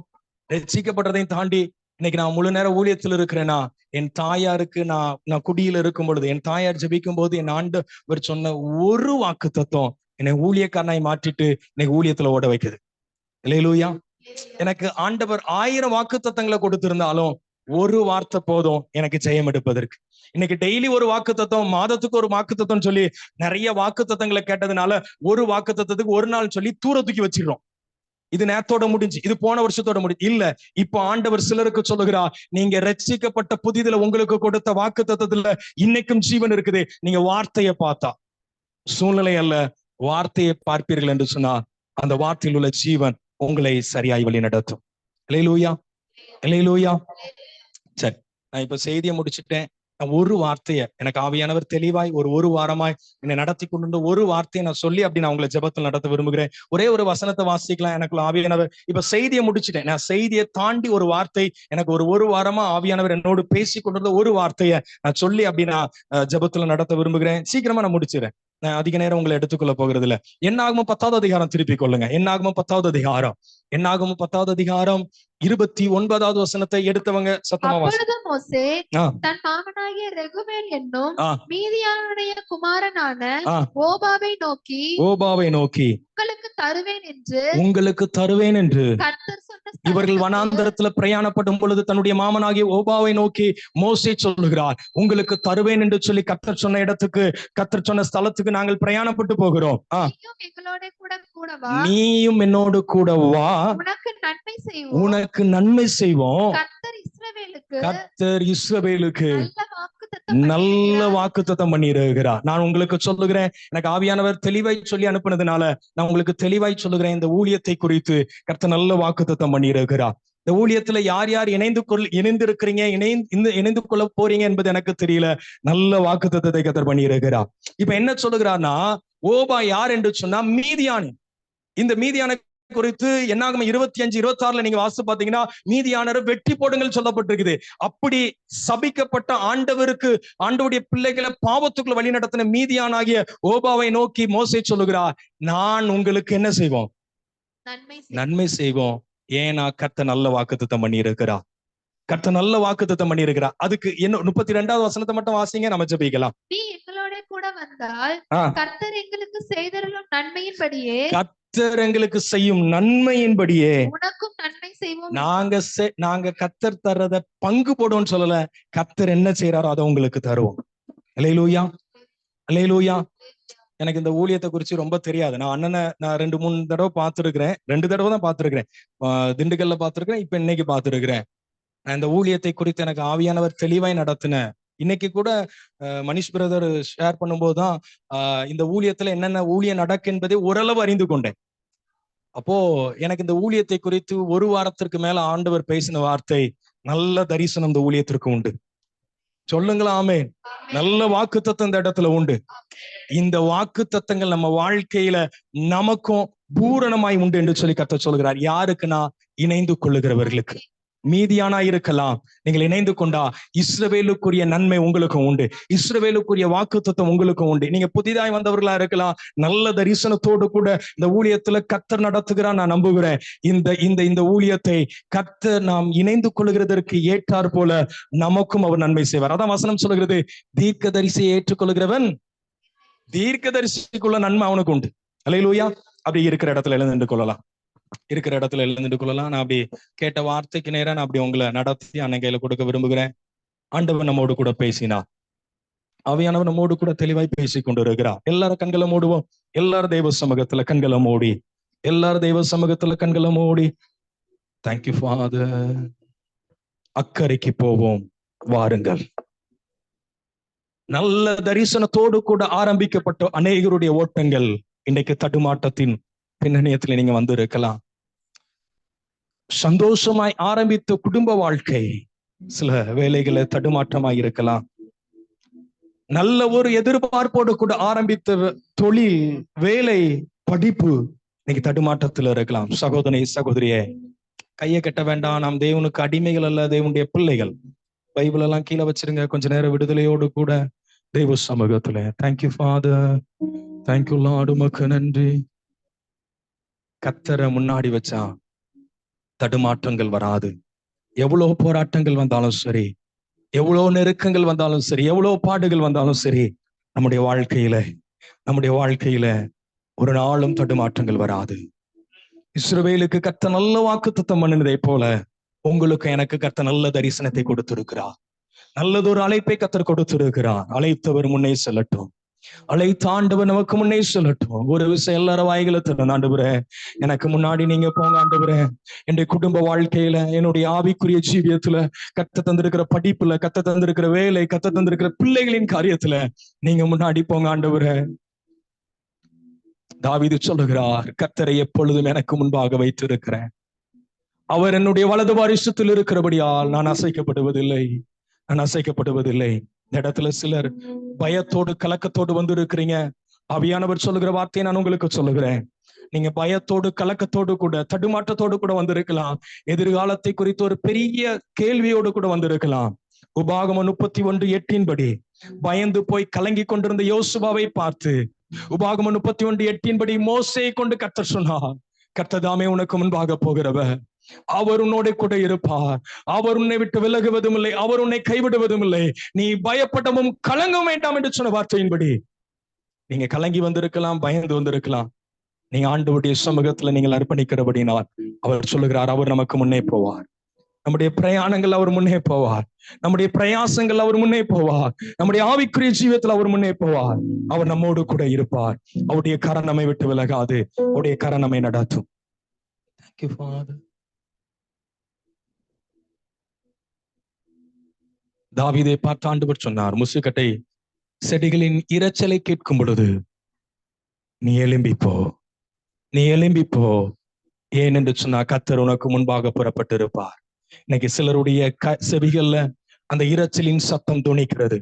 சிலருடைய செவிகள்ல இதுவரைக்கும் தாமதமாய் பொறுமையோடு கூட சிலரை அமர பண்ணின ஆண்டவர் சிலருடைய வாழ்க்கையில எழுந்து புறப்படும்படிக்கு ஒரு சத்தத்தை துணிக்க பண்ணுகிறார். ஏனென்று சொன்ன அவர் முன்னே புறப்படுகிறார். இந்த நாளிலிருந்து அவர் முன்னே புறப்படுகிறார். இந்த நாளிலிருந்து அவர் முன்னே புறப்படுகிறபடியினால் அவருக்கு பின்னே நாம் தொடரும் பொழுது கேபா தொடங்கி கேசேர் மட்டும் நமக்கு ஜெயம் உண்டாயிருக்கும். கேபா தொடங்கி கேசேர் மட்டும் சத்துருக்களை நாம முறியடிக்க முடியும். தடைகளை நாம் உடைக்க முடியும். Thank you, Father. இரண்டாவது கட்டணமோடு கூட பேசினார். சீஷர்கள் வார்த்தையை விட்டு விட்டார்கள், வாக்குத்தத்தத்தை விட்டு விட்டார்கள். நீங்க எத்தனையோ வார்த்தைகள் வாக்குத்தத்தங்கள் கத்தர் கொடுத்திருக்கலாம். நிறைய வாக்குத்தத்தங்களை பெறட்டுங்கன்னு சொல்லல. உங்களுக்கு ஆண்டவர் பிரதானமாய் சொல்லி இருக்கிற ஒரு வார்த்தை போதும், ஒரு வாக்குத்தத்தம் போதும் ஜெயமாய் ஓடுவதற்கு. ஒரு வார்த்தை போதும். நான் பொய் சொல்லல, நான் உண்மையே சொல்லுகிறேன். இந்த இடத்துல நான் ஊழியத்துல வந்து நிற்கிறேன்னா, என் குடும்ப வாழ்க்கையில நான் பிரயாணப்பட்டு போகிறேன். நான் ஒண்ணு எனக்கு கத்த தந்த ஒரே ஒரு வார்த்தை, ஒரே ஒரு வாக்கு தத்துவம். நிறைய வாக்கு தத்துவம் இருப்பதை விட ஒரு வார்த்தை இருந்தா கூட அதை பிடித்து கொள்ளுங்க. வார்த்தையை நீங்கள் பார்க்கும் பொழுது ஜெயம் எடுப்பீர்கள். வார்த்தையை பார்க்கும் பொழுது சுதந்திரித்துக் கொள்வீர்கள். சூழ்நிலையை பார்த்தா தோத்து போயிருவீங்க. நான் உங்களுக்கு முன்னாடி சொல்லுகிறேன், 2 கத்தர் வைக்கிறார். ஒன்று சூழ்நிலை, 2வது வார்த்தை. நாம வார்த்தையை தரிசித்தா சுதந்திரிக்க முடியும். வார்த்தையை பிடித்தா சுதந்திரிக்க முடியும். வார்த்தையை பிடித்தா நம்ம அக்கறைக்கு போய் சேர முடியும். வார்த்தையை விட்டுட்டு சூழ்நிலையை பார்த்தா பின்வாங்கி போய் விடுவோம், பின்வாங்கி போய் விடுவோம், அமிழ்ந்து போய் விடுவோம். பவுலை போல வார்த்தையை பிடித்துக் கொள்வோம். கர்த்தருடைய வார்த்தைகள், வாக்கு தத்தங்கள் ஆமென் என்று சொல்லி இருக்கிறது. அந்த வாக்கு தத்தங்களை பிடித்துக் கொள்வோம். பவுல் சொல்லுகிறார், எனக்கு சொல்லப்பட்ட பிரகாரமே நடக்கும். கர்த்தர் உங்களை குறித்து, உங்கள் பிள்ளைகளை குறித்து, உங்கள் குடும்பத்தை குறித்து, உங்களுடைய ஊழியத்தை குறித்து என்ன சொன்னாரோ அது நடக்கும். அதுக்கு முன்னாடி எத்தனை தடை வரலாம், எத்தனை போராட்டங்கள் வரலாம், நம்முடைய ஜீவனை ஒன்றும் சேதப்படுத்தாது. நம்முடைய ஜீவனை ஒன்றும் சேதப்படுத்தாது. அது பாம்பு கடிச்சாலும் சரி, அது மனுஷங்க போராடி வந்தாலும் சரி. ஒரே ஒரு கவியை மட்டும் பாடி நான் அன்னை கையில கொடுக்க விரும்புறேன். தாமதமானதுனால நான் கொஞ்சம் இப்படி ஷார்ட்டா நான் உங்களை அப்படி நடத்த விரும்புகிறேன். ஒரே ஒரு வார்த்தை எல்லாரும் சேர்ந்து பாட போகிறோம். மேகம் போன்ற வாக்கு தத்தங்களை அவர் தந்திருக்கிறபடினால் உரிமையாய் சிலதை நாம் சுதந்திரித்துக் கொள்வதற்கு இந்த நாள்ல நம்முடைய ஆவில விடுதலையோடு கூட பாடி, தெரிந்த பாடலின் கவிகளை பாடி, வாக்கு தந்தவர் அவர் மாறாதவர். வாக்கு தந்தவருடைய கரங்கள் குறுகி போகவில்லை, அதை நிறைவேற்றுவதற்கு வல்லமை உள்ளவர். குடிகாரனாய் இருக்கும் பொழுது என்னை பார்த்து ஆண்டவர் சொன்ன ஒரு வார்த்தை, அது வேதத்தில் உள்ள ஒரு வசனம் தான், இவனை ஊழியக்காரனாய் மாற்றுவேன், ஊழியக்காரனாய் மாற்றுவேன் என்பதையும் தாண்டி ஊழியத்துல ஓட வைப்பேன் என்று சொல்லி ஆண்டவர் சொன்னார். நான் சொல்றேன், இந்த இடத்துல ஊழியக்காரனாய் நிற்பது என்பதையும் தாண்டி நான் ஜீவனோடு இருப்பதே ஆண்டவருடைய வார்த்தை. ஒரே கிளாஸ்ல மாறி மாறி தண்ணி அடிச்ச என் கூட இருந்த நெருங்கின நண்பன், என்னோட 1 வயது மூத்தவன் செத்து போனான். நான் இன்னைக்கு இந்த இடத்துல ஜீவனோடு நிற்கிறேன்னா வார்த்தை. நானும் அவனை போல குடிகாரன், நானும் அவனை போல துன்மார்க்கன், நானும் அவனை போல பல அசுத்தங்களை செய்தவன், நான் வாழ்ந்து இருக்கிறேனா என்னை குறித்து சொல்லப்பட்ட வார்த்தை. வார்த்தை இருந்துச்சுன்னா ஜீவன் உண்டாயிருக்கும். எல்லாரும் சேர்ந்து கரங்களை தட்டி ஒரு பாடலை பாடுவோமா? மேகம் போன்ற வாக்கு தத்தம் சூழனின் காத்திருக்க விசுவாசத்தால் உரிமை கொள்வார், விரைந்து முன்னே ஏறுவார். விசுவாசத்தால் விரைந்து முன்னே ஏறுவார். விசுவாசியே நீ பதறா. நல்ல கரங்களை தட்டி விடுதலையோடு கூட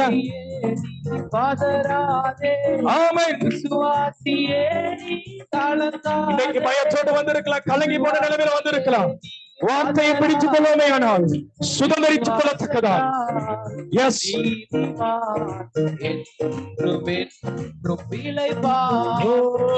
விசுவாசத்தால் நீதிமான் என்றும் என்றும் பிழைப்பார். மேகம் போன்ற வாக்கு தத்தம் சூழ நின்று காத்திருக்க, மேகம் போன்ற வாக்கு தத்தம் சூழ நின்று காத்திருக்க, விசுவாசத்தால் உரிமை கொள்வார், விரைந்து முன்னே கிடுவார். சூழ்நிலைகளை பாராதபடிக்கு கண்களை மூடி விடுதலையோடு கூட எனக்கு சொல்லப்பட்ட பிரகாரமாகவே நடக்கும். பவுலை போல எனக்கு சொல்லப்பட்ட பிரகாரமாகவே நடக்கும். என்னை குறித்து, குடும்பத்தை குறித்து, ஊழியத்தை குறித்து, பிள்ளைகளை குறித்து எனக்கு சொல்லப்பட்ட பிரகாரமாக. எஸ், விசுவாசத்தால் நீதிமான் என்றும் என்றும் பிழைப்பார். விசுவாசத்தால் நீதிமான் என்றும் என்றும் பிழைப்பார். கர்த்தரின் கை கொரு, கர்த்தரின் வாக்கு மாறிடாது. அவர் மாறாதவர். கர்த்தரின் கை கூறுக, அவர் வாக்கு பண்ணினவர். கர்த்தரின் வாக்கு மாறாதவர். மாறிடாதே, சுத்தர்களாய் மாறிடவே சுதரருள் போரிந்தனரே, சுத்தர்களாய் மாறிடவே சுதரருள் போரிந்தனரே. விசுவாசியே நீ பதறாதே. பயத்தோடு கலக்கத்தோடு வந்திருக்கிற ஒவ்வொரு பிள்ளைகளுடைய வாழ்க்கை, அநேக கேள்விக்குறிகளோடு வந்திருக்கிற பிள்ளைகளுடைய வாழ்க்கை, வார்த்தையை அனுப்பி நீர் பலப்படுத்துகிறபடினால், கர்த்தருடைய பிள்ளைகளுக்கு முன்னே செல்கிறேன் என்று சொல்லி வாக்கு பண்ணி இருக்கிறபடினால் உமக்கு நன்றி ஆண்டவரே. தேங்க்யூ லார்ட், தேங்க்யூ லார்ட், உமக்கு நன்றி. விசுவாசத்தால் நீதிமான் என்றும் என்றும் பிழைப்பார். முசைக்கொட்டை செடிகளின் நுனிகளில் செல்லுகிற இரைச்சலை கேட்கும் பொழுது நீ எழும்பிப்போ, நீ எழும்பிப்போ. ஏனென்றால் கர்த்தர் உனக்கு முன்னே புறப்பட்டிருப்பார். கர்த்தர் உனக்கு முன்னே புறப்பட்டிருப்பார். சிலதுல கர்த்தர் உங்களுக்கு தாமதம் பண்ணி இருக்கலாம். நான் உங்களுக்கு ஆண்டவர் சொன்ன நல்ல வார்த்தையை உங்களுக்கு சொல்லுகிறேன். நீங்கள் சுதந்தரித்துக் கொள்ளும்படிக்கு, நீங்கள் சிலதை பெற்றுக் கொள்ளும்படிக்கு கர்த்தர் உங்களுக்கு முன்னே புறப்படுகிறார். இந்த பகல் வேலையிலிருந்து அவர் உங்களுக்கு முன்னே புறப்படுகிறபடினால் சத்துருக்கள் தண்ணீரை போல, சத்துரு போன்ற பிரச்சனைகள், போராட்டங்கள் உங்களுக்கு முன்பதாய் தண்ணீரை போல அது உடைந்து ஓடுகிறது. என் வாழ்க்கையில பல நெருக்கங்கள், பல போராட்டங்கள். இதுக்கு மேல என்னால ஓட முடியுமா? இதுக்கு மேல என்னால எழும்ப முடியுமா? இதற்கு மேல என்னால கர்த்தருடைய சித்தத்தை செய்ய முடியுமான்னு கேள்வியோடு வந்த சிலர் இந்த இடத்துல வந்து இருக்கிறீங்க. ஆவியானவர் துவக்கத்திலிருந்து உங்களோடு பேசிக் கொண்டிருந்த வார்த்தையின்படி இப்பொழுதும் அவர் சொல்லுகிறார், அவர் அக்கறை வரைக்கும் கொண்டு போய் சேர்க்கிறவர், அவர் அக்கறை வரைக்கும் கொண்டு போய் சேர்க்கிறவர். தரிசனத்தோடு புறப்பட்ட நம்முடைய ஓட்டம் தரிசனம் இல்லாதபடிக்கு பாதியிலே நின்று போகிறதல்ல. அவர் தரிசனத்தை பெற்றுக்கொள்ளும் வரைக்கும் நம்மை சரியாய் நடத்துகிறவர். அவர் நம்மை சரியாய் நடத்துகிறவர். எலியேசரை நேர் வழியாய் நடத்தினதை போல நம்மை சரியான பாதையில நடத்துகிறவர் அவர். தேங்க்யூ ஃபாதர், மக்க நன்றி. அன்பின் பிதாவே, நல்ல வேலைக்காய் உமக்கு நன்றி செலுத்துகிறோம். நீர் எங்களோடு பேசின நல்ல வார்த்தையின்படியே அக்கறைக்கு போவோம் என்கிற தரிசனத்தை நீர் எங்களுக்குள்ள வைத்திருக்கிறபடியே உம்முடைய அழைப்பிற்கு கீழ்ப்படிந்து உம்முடைய சமூகத்துல வந்திருக்கிற நாங்கள் கொடுத்த தரிசனத்தை நிறைவேற்றி முடிப்பதற்கு கிருபை தருவீராக. எங்களுக்கு முன்பதாக நாங்கள் உம்மை முன்னிறுத்துகிறோம். நாங்கள் பின்னிட்டு பாராதபடிக்கு உண்மையே பின்தொடர்ந்து வருவதற்கு எங்களை அர்ப்பணிக்கிறோம். அன்றைக்கு தாவீது சொன்னதை போல கர்த்தரை எப்பொழுதும் எங்களுக்கு முன்பதாக நாங்கள் வைத்திருந்து நாங்கள் ஒரு காலமும் அசைக்கப்படாதபடிக்கு ஜெயமுள்ள ஓட்டம் ஓடுவதற்கு கிருபை தருவீராக. நாங்கள் சூழ்நிலையை பாராதபடிக்கு வார்த்தையின்படி உம்மை தொடர்வதற்கு கிருபை தருவீராக. வந்திருக்கிற ஒவ்வொரு பிள்ளைகளையும் ஆசீர்வதிங்க. இந்த ஊழியத்தை முன்னின்று நடத்துகிற அன்பு அண்ணனுக்காக, அக்கா பிள்ளைகளுக்காக, ஊழியத்துல தோள் கொடுக்கிற எல்லா உடன் ஊழியர்களுக்காக, எல்லா குடும்பங்களுக்காக உமக்கு நன்றி. உடைய பிள்ளைகளை நீர் ஆசீர்வதிப்பீராக. நீர் கொடுத்திருக்கிற நல்ல வாக்கு தத்தத்தின்படியே ஆண்டவரே, இஸ்ரவேலுக்கு கர்த்தர் நல்ல வாக்கு தத்தம் பண்ணி இருக்கிறார் என்று சொன்ன வார்த்தையின்படி நீர் இந்த ஊழியத்திற்கு கொடுத்திருக்கிற நல்ல வாக்கு தத்தத்திற்காக உமக்கு நன்றி. இந்த ஊழியத்தோடு இணைந்து இருக்கிற இவர்களும் இந்த வாக்கு தத்தத்தை சுதந்திரித்துக் கொள்ளட்டும், நன்மையை சுதந்திரித்துக் கொள்ளட்டும். அன்றைக்கு மோசே தன்னுடைய மாமனை பார்த்து சொன்னதை போல, நீயும் எங்களோடு கூட வாழ்ந்து சொல்லி தன்னோடு கூட அழைத்ததை போல, இந்த ஊழியத்தின் தரிசனத்துல யார் யார் இணைந்து கொள்ளுகிறார்களோ, யார் யார் அழைக்கப்பட்டு தங்களை இணைத்துக் கொள்ளுகிறார்களோ, அத்தனை பேர்களும் நன்மையை சுதந்திரித்துக் கொள்ளட்டும். வாக்குத்தத்தம் பண்ணப்பட்ட ஆசீர்வாதத்தை சுதந்திரித்துக் கொள்ள கிருபை தருவீராக. உங்க சித்தத்துக்கு எங்களை தொடர்ந்து ஒப்பு கொடுக்கிறோம். சகல துதிகன மகிமை உமக்கே எடுக்கிறோம். அப்ரோஜனமான ஊழியர்கள் நாங்கள் கடமை செய்கிறோம். கர்த்தர் மகிமைப்படுவீராக. இரட்சகர் இயேசு கிறிஸ்து மூலம் ஜெபிக்கிறோம் நல்ல பிதாவே. உட்காருவோம். அல்லேலூயா, அல்லேலூயா. கர்த்தர் நல்லவர். இந்த நாள்ல கர்த்தர் நம்ம ஒவ்வொருவரோடு கூட இடைப்பட்டு இருப்பார் என்று நம்புகிறேன். கர்த்தர் என்னோடு கூட பேசினார் என்று சொல்றவங்க எத்தனை பேர்? அல்லேலூயா. கண்டிப்பா எனக்கு ரொம்ப பிரயோஜனமாக இருந்தது. இன்றைக்கும் ஏற்கனவே சொல்லப்பட்டபடி ஒவ்வொரு சனிக்கிழமையும் நம்ம சங்கரங்கோயில் பகுதியில கூடி ஜெபிக்கிறாங்க. தாய்மார்களா கூடி இந்த தரிசனத்திற்காகவும் ஜெபிக்கிறாங்க. செகண்ட் சாட்டர்டே வந்து நம்மளுக்கு மேலப்பாளையத்துல வைத்து நம்ம இந்த ஒவ்வொரு செகண்ட் சாட்டர்டேயும் நம்ம இந்த கூடுகை பெரியவர்களாக முருதகாய் பிரேயர் வந்து நம்ம நடத்துகிறோம். தாளையத்துல வந்து செகண்ட் ஃபோர்த் சாட்டர்டே அந்த இடத்துல முருதகாய் பிரேயர் நம்ம நடத்துகிறோம். செகண்ட் டியூஸ்டே வந்து பெருமாள்புரத்துல நம்ம நடத்துறோம்.